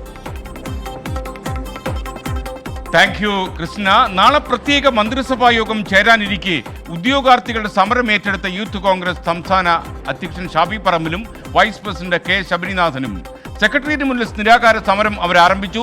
സർക്കാരിൽ നിന്ന് അനുകൂല തീരുമാനമുണ്ടായില്ലെങ്കിൽ LGS ഉദ്യോഗാർത്ഥികൾ ഈ മാസം 22-ാം തീയതി മുതൽ അനിശ്ചിതകാല നിരാഹാര സമരവും പ്രഖ്യാപിച്ചിട്ടുണ്ട്. ബന്ധുക്കളെ ഉൾപ്പെടെ എത്തിച്ച് സമരം കൂടുതൽ ശക്തിപ്പെടുത്തുമെന്ന് ഉദ്യോഗാർത്ഥികൾ മുന്നറിയിപ്പ് നൽകുന്നു. സമരമുഖരിതമാണ് സെക്രട്ടേറിയറ്റ് പരിസരം. ഉദ്യോഗാർത്ഥികൾക്ക് നാളെ നടക്കുന്ന പ്രത്യേക മന്ത്രിസഭാ യോഗത്തിലാണ് പ്രതീക്ഷ. സമരം ശക്തമാക്കുന്നതിന്റെ ഭാഗമായി LGS ഉദ്യോഗാർത്ഥികൾ സെക്രട്ടേറിയറ്റ് പരിസരത്ത് ശയനപ്രദക്ഷിണം നടത്തി. സമരത്തിനിടെ തളർന്നു വീണ ലയ രാജേഷിനെ ആശുപത്രിയിലേക്ക് മാറ്റി. മന്ത്രിസഭാ യോഗത്തിൽ ഞങ്ങൾ വളരെയധികം പ്രതീക്ഷ അർപ്പിക്കുന്നുണ്ട്. ആ മന്ത്രിസഭാ യോഗത്തിൽ ഞങ്ങൾക്ക് അനുകൂലമായ തീരുമാനങ്ങൾ ഉണ്ടായാൽ ഞങ്ങൾ സമരം അവസാനിപ്പിക്കാൻ തയ്യാറാണ്. അതേസമയം CPO റാങ്ക് ഹോൾഡേഴ്സ് സെക്രട്ടേറിയറ്റിന് മുന്നിൽ പ്രതീകാത്മക തൂക്കിലേറ്റൽ സമരം നടത്തി. ഭരണപക്ഷത്തിൽ ഒരാൾ പോലും ഈ നിമിഷം വരെ ഞങ്ങളുടെ പ്രശ്നം എന്താണെന്ന് അറിയാൻ ശ്രമിച്ചിട്ടില്ല. നോൺ അപ്രൂവ്ഡ് ടീച്ചേഴ്സിന്റെ സമരവും സെക്രട്ടേറിയറ്റിന് മുന്നിൽ തുടരുകയാണ്. അതിനിടെയാണ് ഉദ്യോഗാർത്ഥികളുടെ സമരം ഏറ്റെടുത്ത യൂത്ത് കോൺഗ്രസ് നേതാക്കൾ നിരാഹാര സമരം ആരംഭിച്ചത്.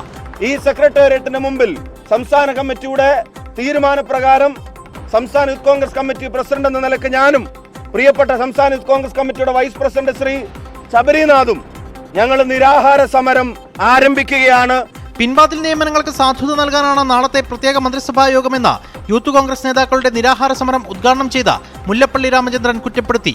വളരെ കൊട്ടിഘോഷിക്കപ്പെട്ട് നടക്കുന്ന ക്യാബിനറ്റ്, കേരള ബാങ്കിൽ നടക്കുന്ന പുറംവാതിൽ നിയമനം, ആ നിയമനത്തിന് നിയമസാധുത കൊടുക്കണം, അംഗീകാരം കൊടുക്കണം. അതാണ് മുഖ്യ അജണ്ട എന്ന് ഞങ്ങൾ മനസ്സിലാക്കുന്നു. 24 തിരുവനന്തപുരം. ഇന്നത്തെ വാർത്താ പകലിൽ ഈ വാർത്തയെ പിന്തുടർന്ന ഞങ്ങളുടെ പ്രതിനിധി മഹേഷ് ജോൺ മാത്യു ഇപ്പോഴും സമരപ്പന്തലിന് സമീപമുണ്ട്. സമരപ്പന്തലിൽ നിന്ന് മഹേഷ് ജോൺ മാത്യു ന്യൂസ് നൈറ്റിൽ തത്സമയം ചേരുന്നു. Mahesh John Mathew, good evening, news നൈറ്റിലേക്ക് സ്വാഗതം. ഇപ്പോഴെന്താണ് നമുക്ക് അവിടെ നിന്ന് റിപ്പോർട്ട് ചെയ്യാനുള്ളത്?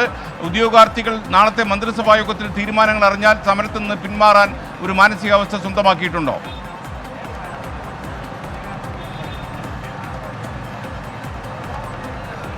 SKN ഇന്നും വിവിധ രീതിയിലുള്ള സമരമുറകൾക്ക് തലസ്ഥാനം സാക്ഷ്യം വഹിക്കുകയുണ്ടായി. അതിൽ പ്രധാനമായും ഈ പാട്ടക്കുട്ടി സമരം മുതൽ ശയനപ്രദക്ഷിണം മുതൽ വ്യത്യസ്തമായ സമരങ്ങളാണ് ഓരോ ഉദ്യോഗാർത്ഥികളും മുന്നോട്ട് വെച്ചത്. നിലവിൽ ഞാനിപ്പോഴുള്ളത് യൂത്ത് കോൺഗ്രസിൻ്റെ സമരപന്തലിലാണ്. ഇന്ന് ഉച്ചയോടുകൂടി യൂത്ത് കോൺഗ്രസ് ഈ സമരങ്ങൾക്ക് ഐക്യദാർഢ്യവുമായി രംഗത്ത് വന്നിരുന്നു. ഇതിൻ്റെ ഭാഗമായി യൂത്ത് കോൺഗ്രസിൻ്റെ സംസ്ഥാന അധ്യക്ഷൻ ഷാഫി പറമ്പിൽ MLAയും അതുപോലെ തന്നെ ഉപാധ്യക്ഷൻ KS ശബരിനാഥൻ MLAയും അനിശ്ചിതകാല നിരാഹാര സമരത്തിലേക്ക് കടക്കുന്ന ഒരു സാഹചര്യമുണ്ടായി. എന്തായാലും വലിയ രീതിയിൽ കഴിഞ്ഞ കുറേ ദിവസങ്ങളായി നടന്നു വരുന്ന ഒരു സമരത്തിന് ഐക്യദാർഢ്യവുമായാണ് യൂത്ത് കോൺഗ്രസ് എന്തായാലും ഇപ്പോൾ രംഗത്തെത്തിയിട്ടുള്ളത്.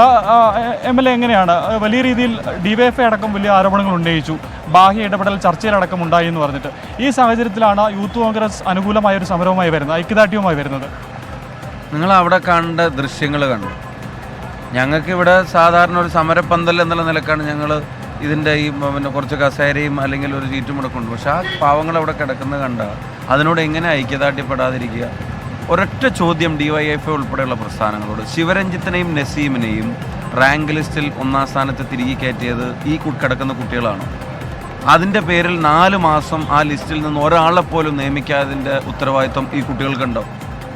പിന്നെ കോവിഡിൻ്റെ പേരിൽ 3 മാസം ഒരാളെ പോലും നിയമിക്കാതിരുന്നതിൻ്റെ ഉത്തരവാദിത്വം കുട്ടികൾക്കുണ്ടോ? 7 മാസം കാര്യമായിട്ട് ഒരു നിയമനവും നടക്കാതെ പോയൊരു ലിസ്റ്റിൽപ്പെട്ട ഹതഭാഗ്യർ മറ്റുള്ള ലിസ്റ്റുകളെ അപേക്ഷിച്ച് നിയമനം തീരെ കുറഞ്ഞപ്പോൾ സമരം നടത്തുന്നത് ഏത് ബാഹ്യ ഇടപെടല? ബാഹ്യ ഇടപെടലല്ല, അവരുടെ ഉള്ളിലെ വേദന കൊണ്ട് നടത്തുന്ന ഒരു സമരമാണ്, ഇടപെടലാണ്. എങ്ങനെയാണ് ഈ സമരവുമായി മുന്നോട്ട് സർക്കാർ ഒരു നടപടി സ്വീകരിക്കുന്നത്? യൂത്ത് കോൺഗ്രസ് ഉണ്ടാകുമോ ഈ സമരം? ഇപ്പോൾ LGSലെ കുട്ടികൾ അവിടെ സ്ത്രീകൾ ഉൾപ്പെടെ അവിടെ ഇരിക്കുകയല്ലേ രാത്രി. നമ്മൾ വിചാരിക്കുന്ന പോലെയാണ്. അവർക്ക് വീടും കുടുംബവും ആൾക്കാരും ഒക്കെ ഇല്ലേ, ബന്ധുക്കളും നാട്ടുകാരും എല്ലാം ഉള്ള ആൾക്കാരല്ലേ. അവരവിടെ വന്നിട്ടിരിക്കുക. അവർ ചോദിക്കുന്ന 46,000 പേരുള്ള മെയിൻ ലിസ്റ്റിൽ നിന്ന് അവർ പറയുന്ന കഴിഞ്ഞ നിയമനം ഒന്ന് 12,000 സംതിങ്, മറ്റൊന്ന് 11,000 സംതിങ്, അത്രയൊന്നും വേണ്ട. ഒരു 9,000 പേരെങ്കിലും ഈ ലിസ്റ്റിൽ നിന്ന് എടുക്കുന്ന ഒരു നടപടി ഉറപ്പ് കിട്ടിയാൽ ഞങ്ങൾക്ക് സമാധാനത്തോടെ പോവായിരുന്നു. ഇത് എന്ത് ബാഹ്യ ഇടപെടലെന്ന് അതിനകത്ത് ഈ പറയുന്നത്? പിന്നെ അവർ ഈ പഠിച്ച് പാസ്സായത് വലിയൊരു ക്രൈമല്ലല്ലോ അവരുടെ പേര്. SKN അത്തരത്തിൽ ഷാഫി പറമ്പിൽ MLA വ്യക്തമാക്കുന്നത് ഇതൊരു രാഷ്ട്രീയ ഇടപെടലിൻ്റെ ഭാഗമല്ല. ഇത്തരത്തിൽ യൂത്ത് കോൺഗ്രസ് സമരത്തിന് ഐക്യദാർഢ്യവുമായി വന്നത്. DYFI അടക്കം നേരത്തെ ഒരു ബാഹ്യ ഇടപെടലുണ്ടായി, ഇത്തരത്തിൽ മറ്റു ശക്തികൾ ഇതുമായി ബന്ധപ്പെട്ട സമരവുമായി പ്രവർത്തിക്കുന്നു എന്നുള്ള ആരോപണം ഉയർത്തിയിരുന്നു. ഈ സാഹചര്യത്തിൽ കൂടിയാണ് എന്തായാലും യൂത്ത് കോൺഗ്രസ് സമരത്തിന് ഐക്യദാർഢ്യം വന്നിരിക്കുന്നത്. എന്തായാലും നാളെ ക്യാബിനറ്റ് യോഗം നടക്കാനിരിക്കെ വലിയൊരു പ്രതീക്ഷ തന്നെയാണ് എന്തായാലും എല്ലാ ഉദ്യോഗാർത്ഥികൾക്കുമുള്ളത്. പ്രധാനമായും CPO റാങ്ക് ലിസ്റ്റിൽപ്പെട്ട ഉദ്യോഗാർത്ഥികളും അതുപോലെ തന്നെ LGS റാങ്ക് ഹോൾഡേഴ്സുമായിട്ടുള്ള ആളുകളാണ് ഇപ്പോഴും സമരം തുടരുന്നത്.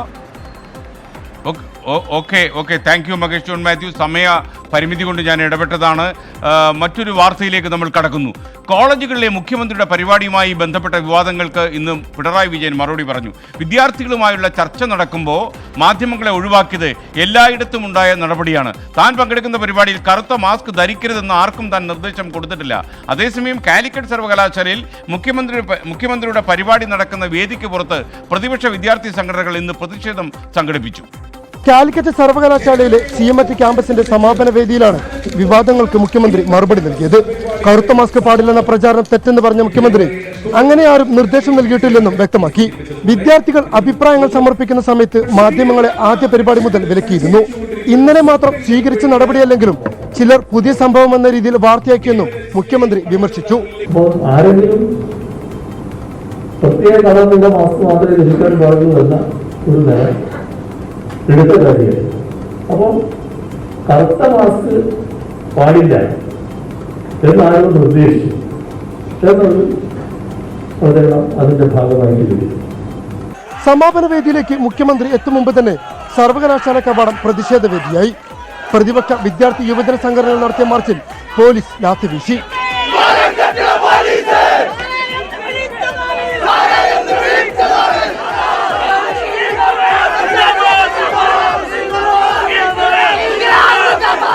മണിക്കൂറുകൾ നീണ്ട പ്രതിഷേധത്തിനൊടുവിൽ സമരക്കാരെ പോലീസ് അറസ്റ്റ് ചെയ്തു നീക്കി.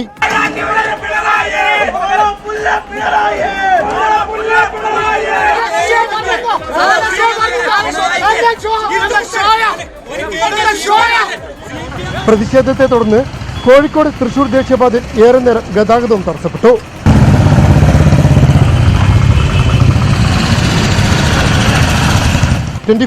മലപ്പുറം. ഇതിനിടയിലും നമ്മൾ കോവിഡ് തിരയുന്നില്ല. വികസന മുന്നേറ്റ ജാഥകളുമായി LDF തെരഞ്ഞെടുപ്പ് ചർച്ചകൾ സജീവമാക്കുകയാണ്. ബിനോയ് വിശ്വം MP നയിക്കുന്ന തെക്കൻ മേഖല ജാഥയ്ക്ക് കൂടി ഇന്ന് കൊച്ചിയിൽ തുടക്കമായി. പൗരത്വ നിയമ ഭേദഗതി കേരളത്തിൽ നടപ്പാക്കില്ലെന്ന് A. വിജയരാഘവൻ വടക്കൻ മേഖല ജാഥയിൽ വ്യക്തമാക്കി. വാർത്തയുമായി കൃഷ്ണ ചെറിയാൻ ചേരുന്നു. LDF തെക്കൻ മേഖല വികസന മുന്നേറ്റ ജാഥയ്ക്ക് എറണാകുളത്ത് തുടക്കം. ബിനോയ് വിശ്വം MP നയിക്കുന്ന ജാഥ D. രാജ ഉദ്ഘാടനം ചെയ്തു. മോദി ഭരിക്കുന്നത് കോർപ്പറേറ്റുകൾക്ക് വേണ്ടിയെന്ന D. രാജ. വടക്കൻ മേഖല ജാഥ കാസർഗോഡ്, കണ്ണൂർ ജില്ലകളിൽ പൗരത്വ നിയമ ഭേദഗതി കേരളത്തിൽ നടപ്പാക്കില്ലെന്ന A. വിജയരാഘവൻ. കേരളത്തിൽ ജനിച്ചു വളർന്നവർക്ക് പൗരത്വം തെളിയിക്കേണ്ട സാഹചര്യമുണ്ടാവില്ലെന്നും CPIM സംസ്ഥാന സെക്രട്ടറി. CPI ദേശീയ ജനറൽ സെക്രട്ടറി D. രാജയാണ് LDF തെക്കൻ മേഖല വികസന മുന്നേറ്റ ജാഥ ഉദ്ഘാടനം ചെയ്തത്. സബ്കി സാത്ത് എന്ന് പറയുന്ന മോദി കോർപ്പറേറ്റുകൾക്ക് വേണ്ടി മാത്രമുള്ള ഭരണമാണ് നടത്തുന്നതെന്ന് D. രാജ കുറ്റപ്പെടുത്തി. പാലാ സീറ്റ് നഷ്ടപ്പെട്ടതിൽ പ്രതിഷേധവും സങ്കടവും ഉണ്ടെങ്കിലും LDFിൽ ഉറച്ചു നിൽക്കുമെന്ന് ഉദ്ഘാടന സമ്മേളനത്തിൽ പങ്കെടുത്ത NCP സംസ്ഥാന അധ്യക്ഷൻ TP പീതാംബരം മാസ്റ്റർ വ്യക്തമാക്കുകയും ചെയ്തു. തെക്കൻ മേഖല വികസന മുന്നേറ്റ ജാഥ ഉദ്ഘാടനം ചെയ്ത CPI ദേശീയ സെക്രട്ടറി D. രാജ പ്രധാനമന്ത്രി നരേന്ദ്രമോദിയെയും BJPയെയും കടുത്ത ഭാഷയിൽ വിമർശിച്ചു. കർഷകരോട് സംസാരിക്കാൻ പ്രധാനമന്ത്രി നരേന്ദ്രമോദിക്ക് സമയമില്ല. സബ്കാ സാത്ത് സബ്കാ വികാസ് എന്ന് പറയുന്ന മോദി പക്ഷേ കോർപ്പറേറ്റുകൾക്ക് വേണ്ടി മാത്രമാണ് ഭരണം നടത്തുന്നതെന്ന് D. രാജ കുറ്റപ്പെടുത്തി.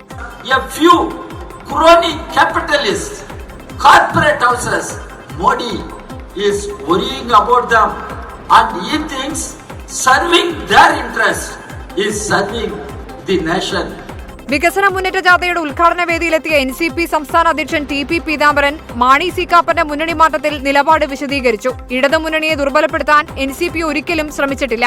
സീറ്റുകൾ നഷ്ടപ്പെട്ട ഒരു കാലത്തും NCPയിൽ നിന്ന് ആരും മുന്നണി വിട്ടു പോയിട്ടില്ല. പാലാ നഷ്ടപ്പെട്ടതിൽ പ്രതിഷേധവും സങ്കടവുമുണ്ട്. മാണി സി കാപ്പൻ പോയതിൽ ദുഃഖമുണ്ട്. എന്നാൽ LDFിൽ ഉറച്ചു നിൽക്കും. ആ പാലാ നഷ്ടപ്പെടുന്നതിൽ പ്രയാസമുണ്ട്, പ്രതിഷേധമുണ്ട്. അഖിലേന്ത്യാ പാർട്ടി കൊണ്ട് ഞങ്ങൾക്കുണ്ട്. പക്ഷെ അതുകൊണ്ട് ഇടതുപക്ഷ മുന്നണി ദുർബലപ്പെടുത്തുന്നത് അതിന് പരിഹാരമല്ല. UDFും BJPയും ഒറ്റ യാത്ര നടത്തിയാൽ മതിയെന്നും ഇരു കൂട്ടരുടെയും ഒരേ ഭാഷയാണെന്നുമായിരുന്നു ജോസ് കെ മാണിയുടെ വിമർശനം. പാലായെ ചൊല്ലിയുള്ള രാഷ്ട്രീയ വിവാദം ജോസ് കെ മാണി പരാമർശിച്ചില്ല. CPI കേന്ദ്ര സെക്രട്ടേറിയറ്റ് അംഗവും MPയുമായ ബിനോയ് വിശ്വമാണ് തെക്കൻ മേഖലാ ജാഥയുടെ captain. 24 Kochi.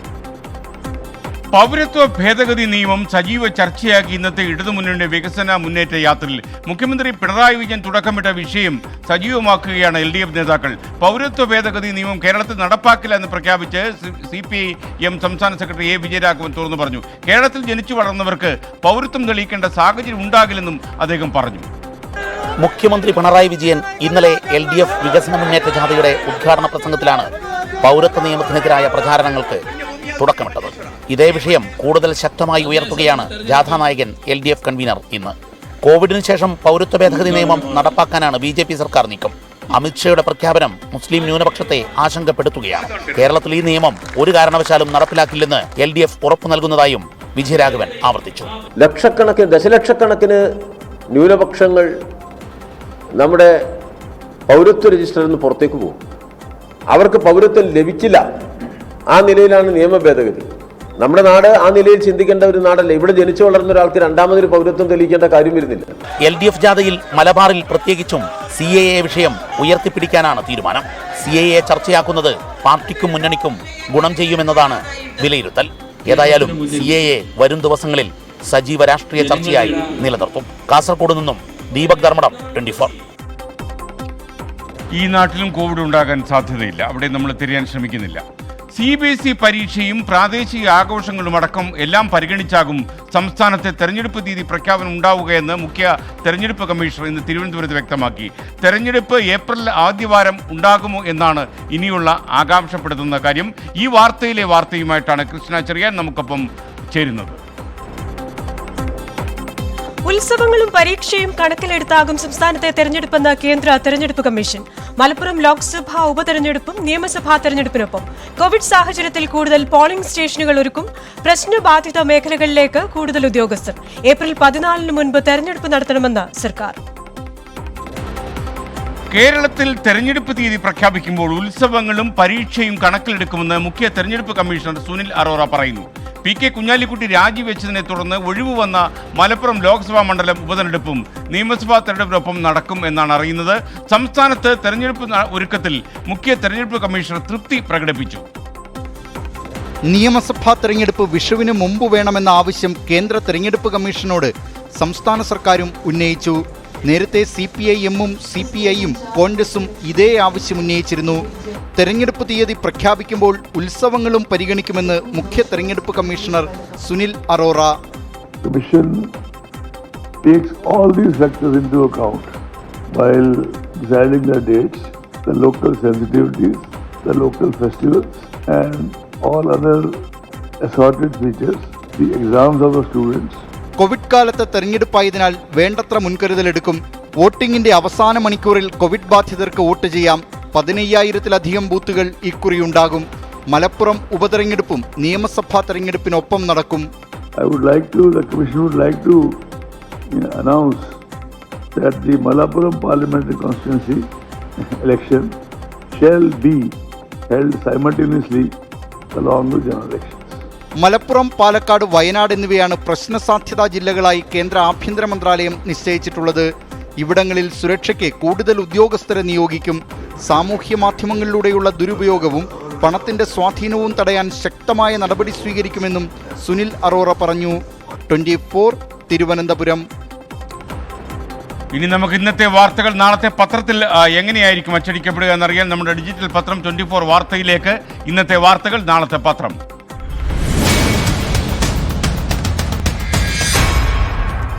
Good evening TK റൈജിത്ത്. നമുക്ക് പത്രം തുടങ്ങാം, വിശേഷങ്ങളിലേക്ക് കടക്കാം. Good evening SKN. ഇന്ന് പ്രധാനമന്ത്രി നരേന്ദ്രമോദി കൊച്ചിയിൽ 5 വൻ പദ്ധതികൾ ഉദ്ഘാടനം ചെയ്തിരുന്നു. അതുതന്നെയാണ് നമ്മൾ ഏറ്റവും പ്രധാനപ്പെട്ട വാർത്തയാക്കി മാറ്റിയിരിക്കുന്നത്. 5 വൻ പദ്ധതികൾ നാടിന് സമർപ്പിച്ചു. ആത്മനിർഭരതയിലേക്ക് 6100 കോടി എന്നാണ് നമ്മളതിന് തലക്കെട്ട് നൽകിയിരിക്കുന്നത്. 6100 കോടിയുടെ പദ്ധതികളാണ് ഇന്ന് നാടിന് സമർപ്പിച്ചിരിക്കുന്നത്. രാജ്യത്ത് ഏറെ പേർക്ക് തൊഴിൽ ലഭിക്കാൻ പദ്ധതി കാരണമാകും. രാജ്യത്തിന്റെ സ്വയം പര്യാപ്തതയിലേക്ക് നടന്നുകയറാനുള്ള വഴിയായി പദ്ധതികൾ മാറും എന്നാണ് പ്രധാനമന്ത്രി നരേന്ദ്രമോദി പറഞ്ഞത്. അതേസമയം തന്നെ BPCLന്റെ സ്വകാര്യവൽക്കരണവുമായി ബന്ധപ്പെട്ട് പരോക്ഷമായ വിമർശനം ഇന്ന് വേദിയിൽ നിന്ന് മുഖ്യമന്ത്രി പിണറായി വിജയന്റെ ഭാഗത്ത് നിന്ന് ഉണ്ടായി. സ്വകാര്യവൽക്കരണത്തിലൂടെ മാത്രമല്ല പൊതുമേഖലയെ കൂടി ശാക്തീകരിച്ചുകൊണ്ട് വേണം വികസന പദ്ധതികൾ നടപ്പാക്കാൻ എന്നുള്ള വിമർശനമാണ്, പരോക്ഷ വിമർശനമാണ് മുഖ്യമന്ത്രിയുടെ ഭാഗത്ത് നിന്ന് ഉണ്ടായത്. BPCL പ്ലാന്റ് അടക്കം 5 വികസന പദ്ധതികൾ നാടിന് സമർപ്പിച്ചതാണ് ഏറ്റവും പ്രധാനപ്പെട്ട വാർത്തയാക്കി മാറ്റുന്നത്. ഒപ്പം തന്നെ അതേ പ്രാധാന്യത്തിൽ കാപ്പൻ UDF-ലേക്ക് എത്തിയിരിക്കുന്നു. കാപ്പന്റെ UDF പ്രവേശനം സാധ്യമായിരിക്കുന്നു. പുതിയ പാർട്ടി നാളെ പ്രഖ്യാപിക്കുമെന്നാണ് അറിയിച്ചിരിക്കുന്നത്. അതേസമയം തന്നെ കാപ്പനെതിരെ കടുത്ത വിമർശനവുമായി LDF നേതാക്കൾ രംഗത്ത് വരുന്നതും കണ്ടു. വ്യക്തി താൽപര്യത്തിനനുസൃതമായിട്ടാണ് കാപ്പന്റെ മുന്നണി പ്രവേശനം എന്നതടക്കമുള്ള വിമർശനം വിജയരാഘവൻ അടക്കം ഇന്നും ആവർത്തിക്കുന്നത് കണ്ടു. മുങ്ങാൻ പോകുന്ന കപ്പലിൽ നിന്ന് കാപ്പൻ ഓടി രക്ഷപ്പെട്ടു എന്ന പ്രതികരണമാണ് പ്രതിപക്ഷ നേതാവ് രമേശ് ചെന്നിത്തല നടത്തിയത്. പ്രതിപക്ഷ നേതാവ് രമേശ് ചെന്നിത്തലയുടെ അടക്കം പ്രമുഖ നേതാക്കളുടെ സാന്നിധ്യത്തിൽ എന്തായാലും മാണി സി കാപ്പന്റെ UDF പ്രവേശനം സാധ്യമായിരിക്കുന്നു. അതും വലിയ പ്രാധാന്യത്തിൽ നാളത്തെ പത്രങ്ങളിൽ ഇടം പിടിക്കും. മറ്റൊന്ന് കച്ചമുറുക്കി BJP എന്നുള്ളതാണ്. കോർ കമ്മിറ്റി യോഗത്തിൽ ഇന്ന് കൊച്ചിയിലെത്തിയ പ്രധാനമന്ത്രി നരേന്ദ്രമോദി പങ്കെടുത്തിരുന്നു. വളരെ കുറച്ച് സമയം മാത്രമാണ് കോർ കമ്മിറ്റിയിൽ പങ്കെടുത്തതെങ്കിലും പൊതുവായിട്ടുള്ള നിർദ്ദേശങ്ങൾ അദ്ദേഹം നേതൃത്വത്തിന് നൽകിയിട്ടുണ്ട്. കൂട്ടായ പ്രവർത്തനത്തോടുകൂടി പ്രചാരണം മുന്നോട്ട് കൊണ്ടുപോകണമെന്ന നിർദ്ദേശമാണ് നൽകിയിരിക്കുന്നത്. ഒപ്പം തന്നെ കേന്ദ്ര പദ്ധതികളെക്കുറിച്ച് ജനങ്ങളോട് വിശദീകരിച്ച് ബഹുജന പിന്തുണ ഉറപ്പാക്കണം എന്ന നിർദ്ദേശം ഇന്നത്തെ കോർ കമ്മിറ്റി യോഗത്തിൽ പ്രധാനമന്ത്രി നരേന്ദ്രമോദി BJP നേതാക്കൾക്ക് നൽകിയിരിക്കുന്നു. അതും ഒരു പ്രാധാന്യത്തിൽ വാർത്തയായി ഇടം പിടിക്കാൻ നാളെ സാധ്യതയുണ്ട്. മറ്റൊന്ന് തെരഞ്ഞെടുപ്പിന് സജ്ജമായിരിക്കുന്നു. ഇന്ന് കേന്ദ്ര തെരഞ്ഞെടുപ്പ് കമ്മീഷന്റെ വാർത്താ സമ്മേളനം ഉണ്ടായിരുന്നു. ഏപ്രിൽ ആദ്യവാരം നിയമസഭാ തെരഞ്ഞെടുപ്പ് ഉണ്ടാകുമോ എന്നാണ് എല്ലാവരും ഉറ്റുനോക്കുന്നത്. ആഘോഷങ്ങളും പരീക്ഷയും കണക്കിലെടുത്തുകൊണ്ടായിരിക്കും നിയമസഭാ തെരഞ്ഞെടുപ്പിന്റെ തീയതിയുടെ കാര്യത്തിൽ ഒരു അന്തിമ തീരുമാനത്തിലേക്ക് എത്തുക എന്നാണ് ഇന്ന് സുനിൽ അറോറ വ്യക്തമാക്കിയത്. ഒപ്പം തന്നെ മലപ്പുറം ലോക്സഭാ ഉപതെരഞ്ഞെടുപ്പും നിയമസഭാ തെരഞ്ഞെടുപ്പിനൊപ്പം തന്നെ നടക്കുമെന്നുള്ള കാര്യം അദ്ദേഹം വ്യക്തമാക്കി. പ്രശ്നബാധിത മേഖലകളിലേക്ക് കൂടുതൽ ഉദ്യോഗസ്ഥരെ വിനിയോഗിക്കും. ഒപ്പം തന്നെ കോവിഡിന്റെ പശ്ചാത്തലത്തിൽ കൂടുതൽ പോളിംഗ് ബൂത്തുകൾ ഉണ്ടാകുമെന്നതടക്കമുള്ള തീരുമാനങ്ങൾ അദ്ദേഹം ഇന്ന് ജനങ്ങളെ അറിയിച്ചിരുന്നു. അത് വലിയ പ്രാധാന്യത്തിൽ എല്ലാ പത്രങ്ങളുടെയും ഒരുപക്ഷെ ഒന്നാം പേജിൽ തന്നെ ഇടം പിടിക്കാനുള്ള സാധ്യതയുണ്ട്. മറ്റൊന്ന് തുടർച്ചയായ 6ാം ദിവസവും ഇന്ധനവില വർദ്ധിച്ചിരിക്കുന്നു എന്നുള്ളതാണ്. പൊറുതിമുട്ടി ജനം ഇന്ധനവില വീണ്ടും കൂട്ടി എന്നാണ് നമ്മളതിന് തലക്കെട്ട് നൽകിയിരിക്കുന്നത്. ഏതാണ്ട് 30 പൈസയിലധികം വർധനവാണ് ഉണ്ടായിരിക്കുന്നത്. വലിയ പ്രതിഷേധം ഇതുമായി ബന്ധപ്പെട്ട ആളുകളുടെ ഭാഗത്ത് നിന്ന് ഉയർന്നു വരുന്നുണ്ട്. മറ്റൊന്ന് സമര തലസ്ഥാനം എന്ന തലക്കെട്ടിൽ ഉദ്യോഗാർത്ഥികളുടെ സമരം സെക്രട്ടേറിയറ്റിന് മുന്നിൽ തുടരുകയാണ്. നാളെ പ്രത്യേക മന്ത്രിസഭാ യോഗം ചേരുന്നുണ്ട്. പ്രത്യേക മന്ത്രിസഭാ യോഗത്തിൽ കൂടുതൽ താൽക്കാലിക ജീവനക്കാരെ സ്ഥിരപ്പെടുത്താനുള്ള തീരുമാനം ഒരുപക്ഷെ ഉണ്ടായേക്കാം. അതിന്റെ പശ്ചാത്തലത്തിൽ കൂടി ഇന്ന് യൂത്ത് കോൺഗ്രസ് സമരം ഏറ്റെടുത്തിരിക്കുന്നു. യൂത്ത് കോൺഗ്രസ് നേതാക്കൾ നിരാഹാര സമരത്തിലാണ് സെക്രട്ടേറിയറ്റിന് മുമ്പിൽ. ഒപ്പം തന്നെ സമരം ശക്തമാക്കുമെന്ന് ഉദ്യോഗാർത്ഥികൾ പറഞ്ഞിരിക്കുന്നു. കുടുംബാംഗങ്ങളെ കൂടി ഉൾപ്പെടുത്തിക്കൊണ്ട് വലിയ രീതിയിലുള്ള പ്രതിഷേധം സംഘടിപ്പിക്കാനാണ് നിലവിൽ ഉദ്യോഗാർത്ഥികൾ തീരുമാനിച്ചിരിക്കുന്നത്. ഉന്നയിച്ചിരിക്കുന്ന ആവശ്യങ്ങളിൽ തീരുമാനമില്ല എങ്കിൽ 22 മുതൽ നിരാഹാര സമരത്തിലേക്ക് പോകും എന്ന മുന്നറിയിപ്പും ഉദ്യോഗാർത്ഥികൾ നൽകുന്നുണ്ട്. മറ്റൊന്ന് LDFന്റെ തെരഞ്ഞെടുപ്പ് പ്രചാരണമാണ്. വടക്കൻ മേഖലാ ജാഥയും തെക്കൻ മേഖലാ ജാഥയും പുരോഗമിക്കുകയാണ്. ഇന്ന് തെക്കൻ മേഖലാ ജാഥയ്ക്ക് തുടക്കമായി. ബിനോയ് വിശ്വമാണ് യാത്ര നയിക്കുന്നത്. D രാജയാണ് യാത്ര ഉദ്ഘാടനം ചെയ്തത് എറണാകുളത്ത്. കേന്ദ്ര സർക്കാരിനെതിരെ രൂക്ഷമായ വിമർശനമാണ് D രാജയുടെ ഭാഗത്തു നിന്നുണ്ടായത്. കോർപ്പറേറ്റുകൾക്ക് വേണ്ടി നരേന്ദ്രമോദി സർക്കാർ ഭരിക്കുന്നു എന്ന വിമർശനമാണ് അദ്ദേഹം നടത്തിയത്. മറ്റൊന്ന് വടക്കൻ മേഖലാ ജാഥയാണ്. വടക്കൻ മേഖലാ ജാഥ വിജയരാഘവനാണ് നയിക്കുന്നത്. പൗരത്വ നിയമ ഭേദഗതി കേരളത്തിൽ നടപ്പിലാക്കില്ല എന്ന മുഖ്യമന്ത്രി പറഞ്ഞ പരാമർശം അതേപടി ഇന്ന് വിജയരാഘവനും ആവർത്തിച്ചു. എന്തായാലും പൗരത്വ നിയമ ഭേദഗതി ഒരു ചർച്ചാ വിഷയമായി തെരഞ്ഞെടുപ്പിൽ അവതരിപ്പിക്കാനുള്ള ശ്രമം സജീവമാക്കി തന്നെ നിർത്തുകയാണ് ഇടതു നേതൃത്വം എന്ന് വ്യക്തമാണ്. ഇന്ന് കണ്ണൂർ, കാസർഗോഡ് മേഖലകളിലായിരുന്നു വടക്കൻ മേഖലാ ജാഥ പര്യടനം നടത്തിയത്. മറ്റൊന്ന് കോവിഡ് ആശങ്കകളുമായി ബന്ധപ്പെട്ടിട്ടുള്ളതാണ്. മാറഞ്ചേരിയിൽ ആശങ്ക. മലപ്പുറത്ത് നിന്നാണ് വാർത്ത. സ്കൂളിൽ 2 സ്കൂളുകളിലായി 180 പേർക്ക് കോവിഡ് സ്ഥിരീകരിച്ചിരിക്കുന്നു. ഇതിൽ അധ്യാപകരും കുട്ടികളും ഉൾപ്പെടും. അതൊരു വലിയ ആശങ്കപ്പെടുത്തുന്ന വാർത്തയാണ്. ഒപ്പം തന്നെ ഇന്നത്തെ സംസ്ഥാനത്തെ കോവിഡ് കണക്കുകൾ നമ്മൾ വാർത്തയായി നൽകിയിട്ടുണ്ട്. 4612 പേർക്ക് കൂടി കോവിഡ് സ്ഥിരീകരിച്ചിരിക്കുന്നു.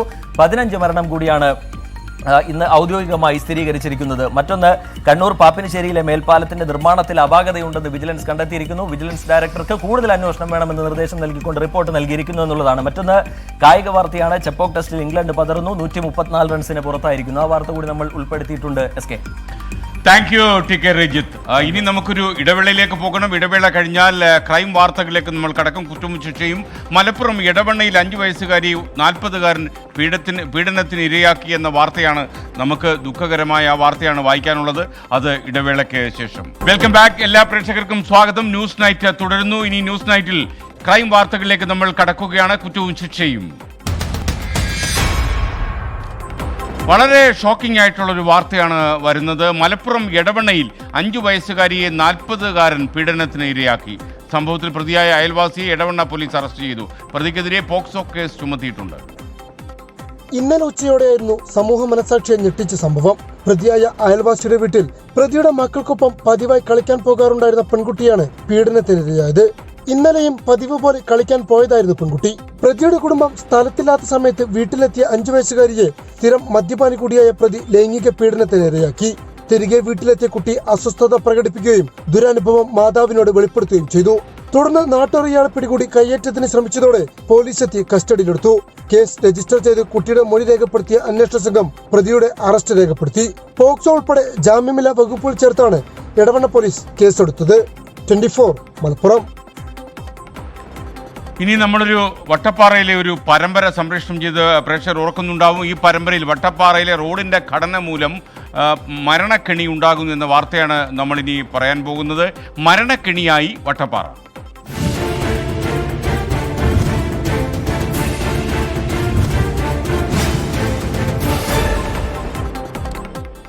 ഇതിൻ്റെ വിശദാംശങ്ങളിലേക്ക് നമ്മൾ കടക്കുന്നു. വളാഞ്ചേരി വട്ടപ്പാറയിൽ റോഡിൻ്റെ ഘടനയാണ് അപകടങ്ങൾ വർദ്ധിക്കാൻ പ്രധാനപ്പെട്ട കാരണം. ദിശാ ബോർഡുകൾ കാട് മൂടിക്കിടക്കുകയാണ്. അപകട മുന്നറിയിപ്പ് വിളക്കുകൾ കുറച്ചധികം കാലമായി അണഞ്ഞും കിടക്കുന്നു. അപകടത്തിൻ്റെ തോത് വർദ്ധിപ്പിക്കുന്നു. ഈ രണ്ട് കാരണങ്ങൾ കൊണ്ട് റോഡിൻ്റെ സ്വഭാവം അറിയാത്ത ഡ്രൈവേഴ്സാണ് കൂടുതലും അപകടത്തിൽ ചെന്ന് ചാടുന്നത്.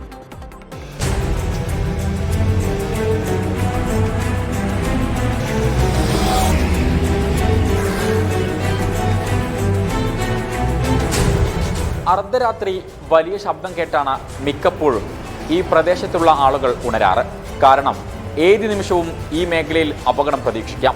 റോഡിന്റെ ഘടന പ്രധാന പ്രശ്നമായി ചൂണ്ടിക്കാണിക്കുമ്പോഴും അപകടങ്ങളുടെ തോത് വർദ്ധിപ്പിക്കുന്ന മറ്റു ചില പ്രശ്നങ്ങൾ കൂടി നാട്ടുകാർ ചൂണ്ടിക്കാണിക്കുന്നു. കഞ്ഞിപ്പുരയിൽ നിന്ന് വളാഞ്ചേരി ഭാഗത്തേക്ക് പോകുമ്പോൾ പഴയ CI ഓഫീസ് കഴിഞ്ഞ് 100 മീറ്റർ നീങ്ങിയാൽ ആദ്യ വളവ്. പാതയോരം പുൽക്കാട് മൂടിയ നിലയിൽ. സൂചനാ ബോർഡുകൾ പലതും മറഞ്ഞിരിക്കുന്നു. Signal light നോക്കുകുത്തി. വളവിന് അഭിമുഖമായി പരസ്യ ബോർഡും. ഇതിനു പുറമെ കാഴ്ച മറയ്ക്കുന്ന അക്കേഷ്യ മരങ്ങളും. ഇപ്പോൾ അടുത്ത 2 കോടിയോളം ചെലവാക്കിയിട്ട് ഇവിടെ റോഡ് ഉയർത്തി. അതുവരെ നല്ലൊരു ഭിത്തി ഉണ്ടായിരുന്നു. ആ ഭിത്തിക്ക് അനുസരിച്ചിട്ട് മണ്ണിട്ട് ഉയർത്തിയിട്ട് എന്ത് ചെയ്തു, ഇവിടെയുള്ള താഴ്ച കൂടുകയാണ് ചെയ്തത്. അപ്പോൾ അതിന് ശേഷം അപകടങ്ങളൊക്കെ താഴോട്ട് പോകാം. മറ്റേതൊക്കെ വണ്ടി റോഡ് സൈഡിൽ തന്നെ മറിഞ്ഞിട്ട് ഡ്രൈവർ ചെറിയ വണ്ടിക്ക് കേടുകൾ പറ്റിയാലും ആളുകൾക്കൊന്നും പറ്റാത്ത അവസ്ഥ ഉണ്ടായിരുന്നു. ഇപ്പോൾ താഴോട്ട് പോയിട്ട് ഇപ്പോൾ അടുപ്പിച്ചിപ്പോൾ 2-3 ആഴ്ചൻ്റെ ഉള്ളിൽ തന്നെ ഏകദേശം 3 ആളുകൾ മരിച്ചു. ഡ്രൈവർമാരുടെ പേടി സ്വപ്നമായ ഇവിടെ കഞ്ഞിപ്പുര ഇറക്കം കഴിഞ്ഞാൽ വട്ടപ്പാറ അടിവരെ പ്രധാനമായും 4 വളവുകളാണുള്ളത്. ഇതിൽ നമസ്കാര പള്ളിക്ക് സമീപമാണ് രണ്ടാമത്തെ വളവ്. ഇറക്കവും തിരിവും ഇവിടെ റോഡിൽ അപകട സാധ്യത കൂട്ടുന്നു. വളവിന് സമീപം സിഗ്നൽ വിളക്കുണ്ടെങ്കിലും കത്തുന്നില്ല. മൂന്നാമത്തെ വളവിൽ നിന്ന് 350 മീറ്റർ കഴിഞ്ഞാണ് വട്ടപ്പാറ വളവെന്നറിയപ്പെടുന്ന ഹെയർ പിൻ വളവ്. റോഡിന്റെ ചരിവിൽ അപാകതയുണ്ടെന്ന് നേരത്തെ വിദഗ്ധർ ചൂണ്ടിക്കാട്ടിയതാണ്. ഒരു ഭാഗത്ത് 30 അടി താഴ്ചയാണ്. നിയന്ത്രണം വിട്ട് മറിയുന്ന വാഹനങ്ങൾ താഴ്ചയിലേക്ക് വീഴുന്നതാണ് അപകടത്തിന്റെ വ്യാപ്തി കൂട്ടുന്നത്. ഈ റോഡിന്റെ ഘടനയാണ് പ്രധാന പ്രശ്നമായി നാട്ടുകാർ ചൂണ്ടിക്കാണിക്കുന്നത്. ഈ വളവ് നികത്തണമെന്നാണ് നാട്ടുകാരുടെ ആവശ്യം.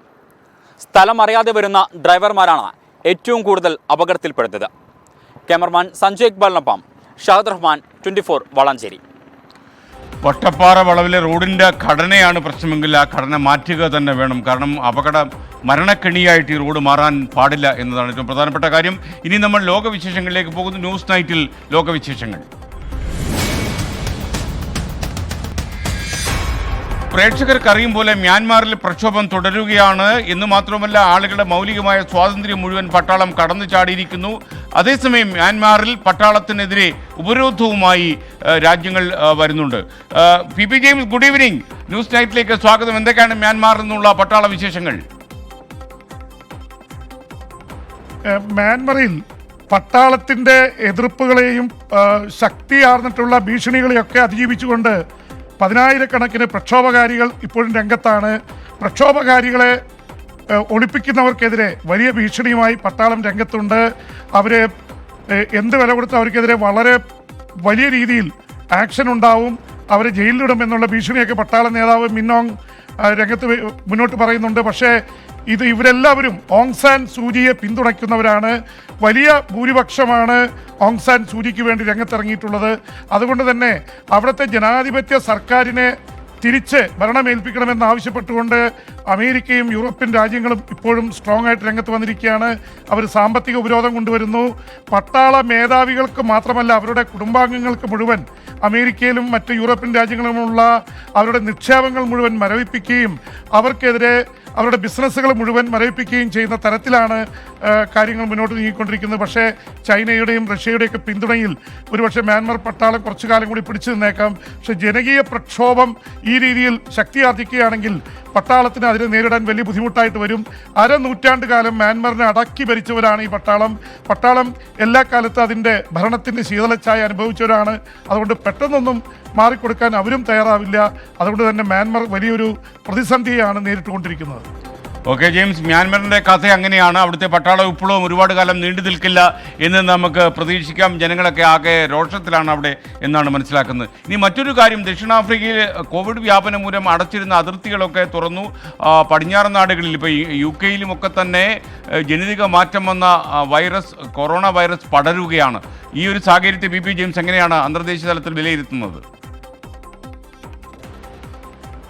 ദക്ഷിണാഫ്രിക്കയിൽ കണ്ടെത്തിയ ജനിതക വകഭേദം വന്ന കൊറോണ വൈറസ് ലോകമെമ്പാടും പ്രശ്നങ്ങൾ ഉണ്ടാക്കുന്നതിനിടെയാണ് അവിടുത്തെ അതിർത്തികൾ ദക്ഷിണാഫ്രിക്ക തുറന്നിട്ടുള്ളത്. പ്രത്യേകിച്ച് ആസ്ട്രാസെനാക്കയുടെ ഓക്സ്ഫോർഡ് വാക്സിൻ ഈ വകഭേദത്തിന്, ജനിതക വകഭേദം വന്ന കൊറോണ വൈറസിന് എതിരെ പ്രവർത്തിക്കുന്നില്ല എന്നുള്ള റിപ്പോർട്ടുകൾ വന്നിരുന്നു. എന്തായാലും ഓക്സ്ഫോർഡ് വാക്സിൻ ഉപയോഗിക്കുന്ന ദക്ഷിണാഫ്രിക്ക നിർത്തിവെച്ചു, മറ്റു വാക്സിനുകളിലേക്ക് തിരിയുകയാണ്. ദക്ഷിണാഫ്രിക്കയിലെ കൊറോണ വൈറസ്, പുതിയ ജനിതക മാറ്റം വന്നവ, അവ 3 ഇരട്ടി അപകടകാരികളാണ് സാധാരണയുള്ള കൊറോണ വൈറസിനേക്കാൾ എന്നാണ് കണ്ടെത്തിയിരിക്കുന്നത്. സ്വാഭാവികമായിട്ടും ഇതിപ്പോൾ 30ഓളം രാജ്യങ്ങളിൽ എത്തിക്കഴിഞ്ഞു, അമേരിക്ക അടക്കം. അപ്പോൾ ദക്ഷിണാഫ്രിക്കയിലേക്ക് മുമ്പ് അത് കണ്ടെത്തിയത് ബ്രിട്ടനിലാണ്. അപ്പോൾ ബ്രിട്ടനേക്കാൾ ശക്തി കൂടിയ കൊറോണ വൈറസിനെയാണ് ഇപ്പോൾ ദക്ഷിണാഫ്രിക്കയിൽ കണ്ടെത്തിയിട്ടുള്ളത്. ലോകമെമ്പാടും ഏതാണ്ട് 4000 തരം കോവിഡിൻ്റെ വകഭേദം ഉണ്ടായിരിക്കുന്നതായിട്ടാണ് കണ്ടെത്തിയിരിക്കുന്നത്. അതിൽ ഏറ്റവും അപകടകാരി ദക്ഷിണാഫ്രിക്കയിലാണ്. അപ്പോൾ എന്തായാലും അവിടെ അതിർത്തികൾ ഏതായാലും തുറന്നിരിക്കുന്നു. എന്ന് മാത്രമല്ല, യൂറോപ്പിലും ഇത് വ്യാപിക്കുകയാണ്. യൂറോപ്പിലെ ഇറ്റലിയിൽ പുതിയ പ്രധാനമന്ത്രി വന്നത് തന്നെ കോവിഡ് വ്യാപിച്ച് പഴയ പ്രധാനമന്ത്രിക്ക് എതിർപ്പിനെ തുടർന്ന് രാജിവെക്കേണ്ടി വന്നപ്പോഴാണ്. മരിയോ ഡ്രാഗോ എന്ന പുതിയ പ്രധാനമന്ത്രി, അദ്ദേഹം യൂറോപ്യൻ ബാങ്കിൻ്റെ മുൻ തലവനാണ്. അദ്ദേഹമാണ് ഇപ്പോൾ പുതിയ പ്രധാനമന്ത്രിയായിട്ട് എത്തിയിട്ടുള്ളത്. ഇറ്റലി മാത്രമല്ല, ജർമ്മനി, ഫ്രാൻസ്, ബ്രിട്ടൻ തുടങ്ങി യൂറോപ്പിലെ മിക്ക രാജ്യങ്ങളിലും കോവിഡ് വലിയ രീതിയിൽ പടർന്നു പിടിച്ചിരിക്കുകയാണ്. അതുകൊണ്ട് അതിനെ നേരിടാനുള്ള ശ്രമത്തിലാണ് യൂറോപ്യൻ രാജ്യങ്ങൾ. അതിൻ്റെ പേരിൽ യൂറോപ്യൻ രാജ്യങ്ങളിൽ തന്നെ വാക്സിനെ ചൊല്ലി പ്രശ്നങ്ങൾ നടക്കുന്നുണ്ട്.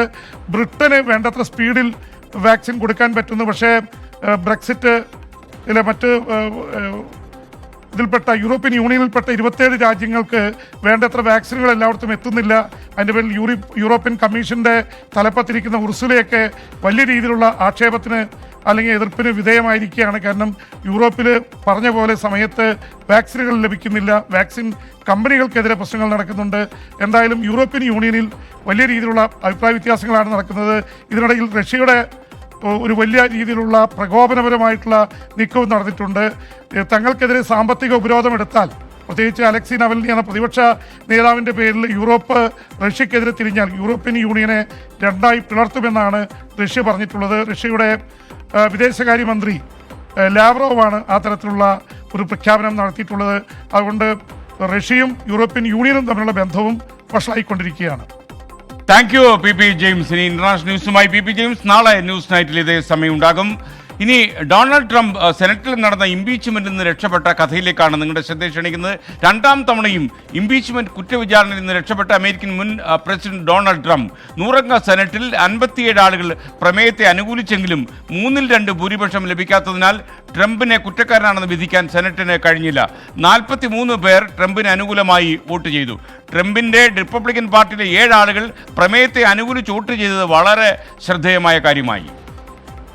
മുൻ അമേരിക്കൻ പ്രസിഡന്റ് ഡൊണാൾഡ് ട്രംപിനെ ക്യാപിറ്റൽ ഹിൽ കലാപവുമായി ബന്ധപ്പെട്ട വിഷയത്തിൽ കുറ്റവിമുക്തനാക്കി. വോട്ടെടുപ്പിൽ 57 പേർ ട്രംപ് കുറ്റക്കാരനായി വിധിയെഴുതിയെങ്കിലും കുറ്റക്കാരനാകുവാൻ വേണ്ട 67 വോട്ടുകൾ ഡെമോക്രാറ്റ്സിന് നേടാനായില്ല. US ഗവൺമെന്റിനെതിരെ ബോധപൂർവം കലാപത്തിന് ആഹ്വാനം നൽകി എന്നായിരുന്നു ട്രംപിനെതിരെയുള്ള കുറ്റപത്രം. I've had down here in Washington, D.C. For that, I guess we're sorry, but man, you should have been here on January 6th. 50 ഡെമോക്രാറ്റ്സിനോടൊപ്പം 7 റിപ്പബ്ലിക്കൻ സെനറ്റർമാരും ട്രംപ് കുറ്റക്കാരനാണെന്നുള്ള നിലപാടെടുത്തത് ശ്രദ്ധേയമായി. ഒരു വർഷത്തിനുള്ളിൽ ഇത് 2ാം തവണയാണ് ഡൊണാൾഡ് ട്രംപ് സെനറ്റിന്റെ മുമ്പിൽ ഇംപീച്ച്മെന്റ് വിചാരണ നേരിടുന്നത്. സാക്ഷികളെ വിസ്തരിക്കുന്നത് സംബന്ധിച്ച് വാദപ്രതിവാദങ്ങൾ ഉണ്ടായെങ്കിലും ഒടുവിൽ ഇന്ന് തന്നെ വോട്ടെടുപ്പിന് തീരുമാനിക്കുകയായിരുന്നു. ഇംപീച്ച്മെന്റ് രാഷ്ട്രീയ പ്രേരിതവും ഭരണഘടനാ വിരുദ്ധവുമാണെന്നുള്ള നിലപാടാണ് റിപ്പബ്ലിക്കൻ സെനറ്റർമാർ സ്വീകരിച്ചത്. Who asked that? My judgment's irrelevant in this proceeding. It absolutely is. What's supposed to happen here is the article of impeachment is supposed to be... The Senate will... Republican പാർട്ടിയിൽ ട്രംപിന്റെ സ്വാധീനവും ആധിപത്യവും തുടരുന്നതായാണ് മനസ്സിലാക്കേണ്ടത്. ഒരുപക്ഷെ തെരഞ്ഞെടുപ്പ് ഗോതയിൽ വീണ്ടും ഇറങ്ങുവാൻ ട്രംപിന് ആത്മവിശ്വാസം പകരുന്നതാണ് ഇന്നത്തെ വോട്ടെടുപ്പ്. അമേരിക്കയിൽ നിന്നും മധു കൊട്ടാരക്കര, 24. ഒരുപക്ഷെ ഇന്നത്തെ കുറ്റവിചാരണയിൽ നിന്ന് ഡൊണാൾഡ് ട്രംപ് രക്ഷപ്പെട്ടതോടെ ഒരംഗത്തിന് കൂടി ബാല്യമുണ്ടെന്ന് അദ്ദേഹം ചിലപ്പോൾ തെളിയിച്ചെന്ന് വരും. ഇനി നമ്മൾ സിറ്റിസൺ ജേർണലിസ്റ്റിലേക്ക് കടക്കുകയാണ്. ഈ പരിപാടി കണ്ടുകൊണ്ടിരിക്കുന്ന നിങ്ങൾ പ്രേക്ഷകർക്കും ജേർണലിസ്റ്റിന്റെ കുപ്പായമണിയാനുള്ള അവസരം. Citizen journalist.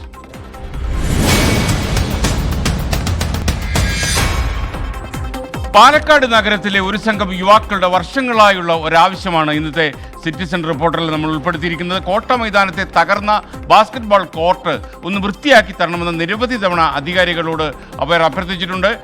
കായിക താരങ്ങളും ഇത് ആവശ്യപ്പെട്ടിട്ടുണ്ട്. തകർന്ന കോർട്ടും വെളിച്ചമില്ലായ്മയും കൊണ്ട് ഇതൊന്ന് വൃത്തിയായി പ്രാക്ടീസ് ചെയ്യാൻ പോലും കഴിയാത്ത അവസ്ഥയിലാണ് കായിക പ്രേമികൾ. കായിക താരങ്ങളും അങ്ങനെ തന്നെയാണ്. ഈ അവസ്ഥയിലേക്കാണ് നമ്മുടെ സിറ്റിസൺ ജേർണലിസ്റ്റ് കണ്ണാടി പിടിക്കുന്നത്.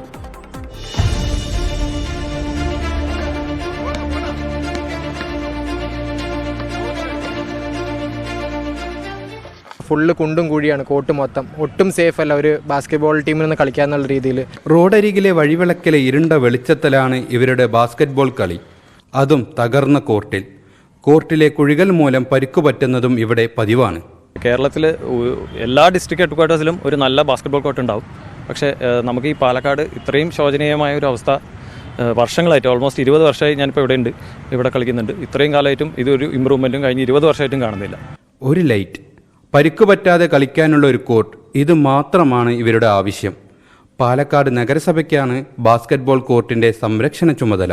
പക്ഷേ എത്ര പറഞ്ഞിട്ടും അധികാരികൾക്ക് അനക്കമില്ല. ഭാവിയിലെ കായിക താരങ്ങളുടെ അഭ്യർത്ഥന എത്രയും വേഗം നഗരസഭ പരിഗണിക്കണം. Fadil K, citizen reporter, 24. നിങ്ങളൊരു മാധ്യമ പ്രവർത്തകനുണ്ടോ?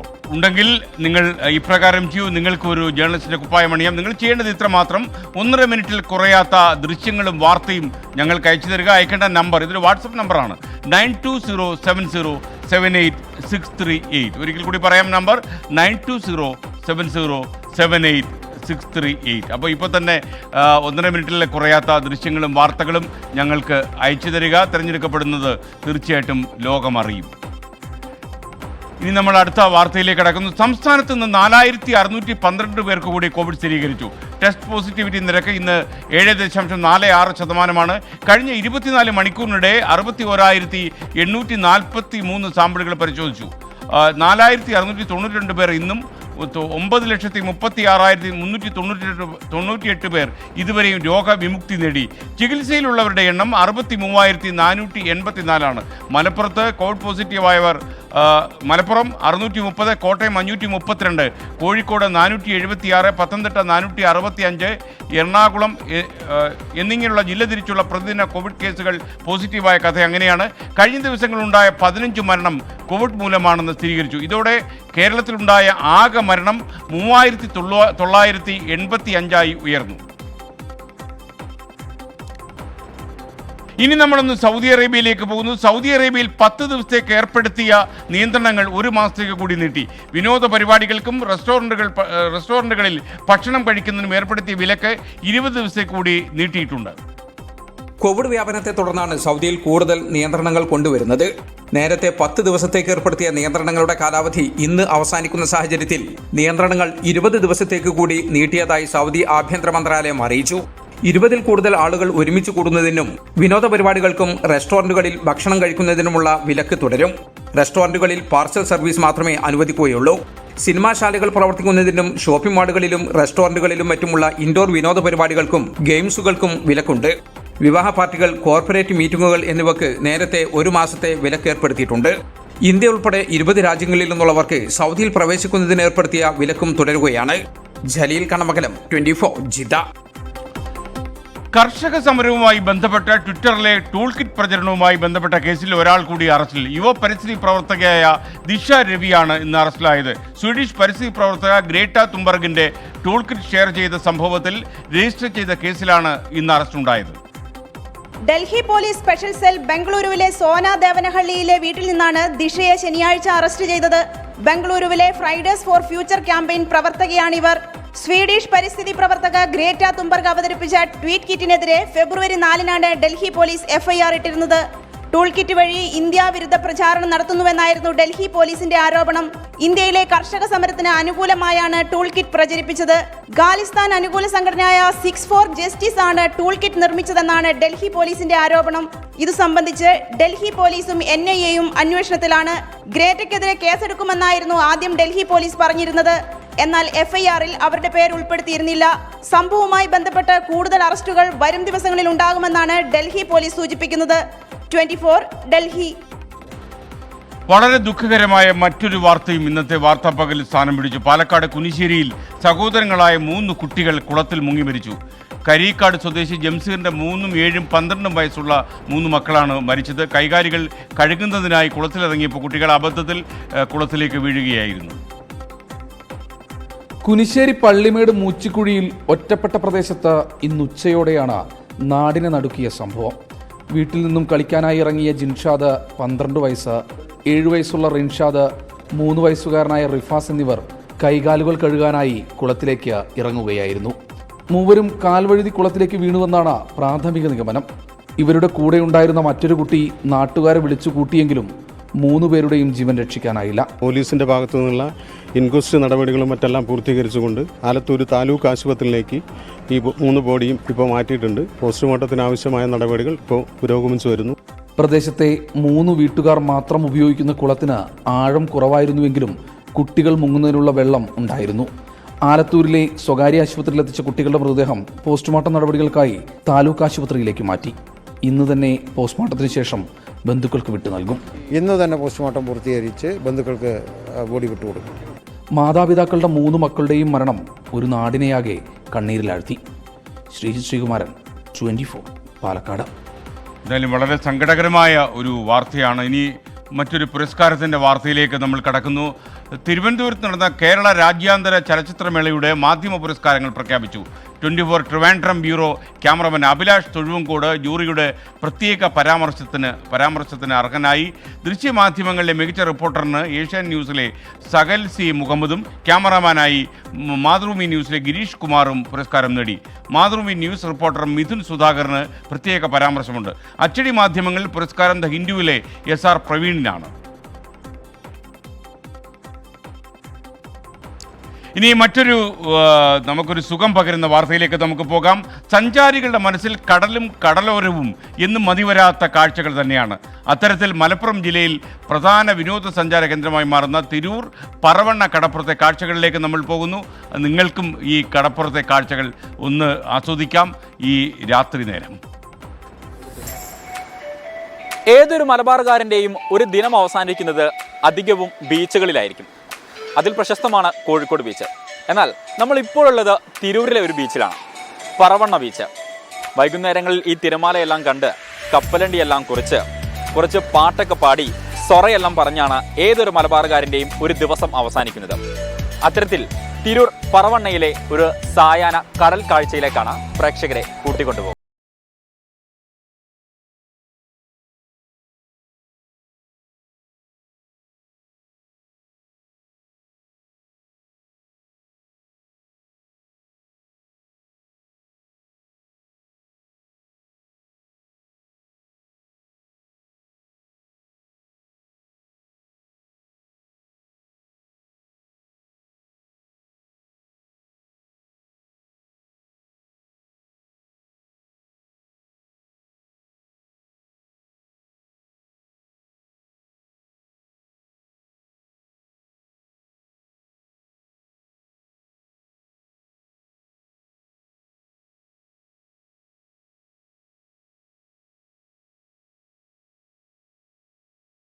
ഇടയ്ക്ക് പ്രേക്ഷകർക്കായി 2 മാപ്പിളപ്പാട്ടും.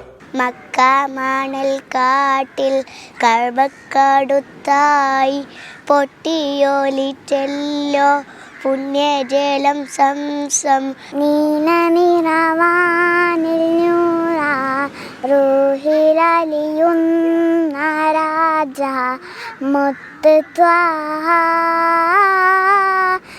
ത്യാഗമലരായ മൗല.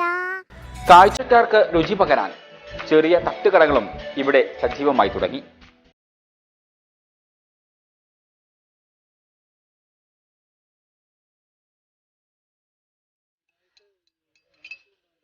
കൂടാതെ നാവിൽ കപ്പലൊടിക്കാൻ ഉപ്പിലിട്ടതും ഐസുരുതിയും എല്ലാം ഇവിടെ റെഡിയാണ്.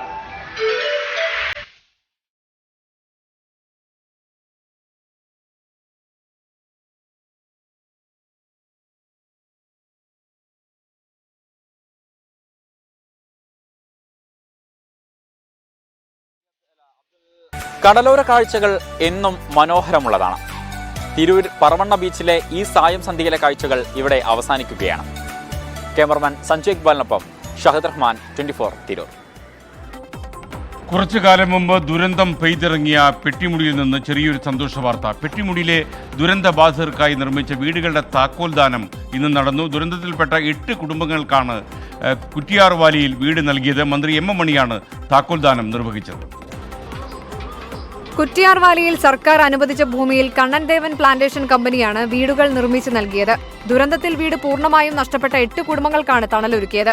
ഒരായുസിന്റെ അധ്വാനം മുഴുവൻ ഒലിച്ചുപോയ പെട്ടിമുടിയിലെ ജനങ്ങൾക്ക് ആശ്വാസത്തിന്റെ ദിനം കൂടിയായിരുന്നു ഇന്ന്. அங்கே வந்து எங்கள் அம்மா அப்பா அக்கா 3 பேரும் இறந்துட்டாங்க. நாங்கள் நல்லா வாழ்கிறதுக்கு எங்களுக்கு வீடு எல்லாம் கொடுத்த இந்த கவர்மெண்ட்டுக்கும் இந்த கம்பெனிக்கும் நாங்கள் நன்றி தெரிவித்துக் கொள்கிறோம். രാവിലെ മൂന്നാർ ടീ കൗണ്ടിയിൽ വെച്ച് നടന്ന ചടങ്ങിൽ റവന്യൂ വകുപ്പ് മന്ത്രി ഇ ചന്ദ്രശേഖരൻ, തൊഴിൽ വകുപ്പ് മന്ത്രി ടി പി രാമകൃഷ്ണൻ തുടങ്ങിയവർ ഓൺലൈനായി സംബന്ധിച്ചു. മന്ത്രി എം എം മണി താക്കോൽ കൈമാറി. ഈ വീടിൻ്റെ താക്കോൽ ദാനവും കൂടെ നിറവേറ്റുന്നതോടുകൂടി അതുമായി ബന്ധപ്പെട്ട ആളുകൾക്കുള്ള നഷ്ടപരിഹാര സംഖ്യയും കൊടുത്തു കഴിഞ്ഞു. പിന്നെ വീട് വേണ്ടവർക്ക് വീടും കൊടുത്തു കഴിഞ്ഞു. ഓഗസ്റ്റ് 7-നുണ്ടായ ഉരുൾപൊട്ടലിൽ 66 പേരാണ് മരണപ്പെട്ടത്. 4 പേരെ കണ്ടെത്താനായില്ല. 12 പേരാണ് അപകടത്തിൽ നിന്ന് അത്ഭുതകരമായി രക്ഷപ്പെട്ടത്. മരിച്ചവരുടെ കുടുംബത്തിന് സാമ്പത്തിക സഹായം കൈമാറിയിരുന്നു. 24 ഇടുക്കി. ഈ വാർത്തയോടെ ഇന്നത്തെ ന്യൂസ് നൈറ്റ് അവസാനിക്കുന്നു. ഇനി ന്യൂസ് നൈറ്റ് നാളെ രാത്രി 9:30. നിങ്ങൾക്ക് സുഖമുള്ള ഒരു നിദ്ര ഞാൻ നേരുന്നു. ദുസ്വപ്നങ്ങളൊന്നും ഇല്ലാതെ സുഖമായിട്ട് ഉറങ്ങുക.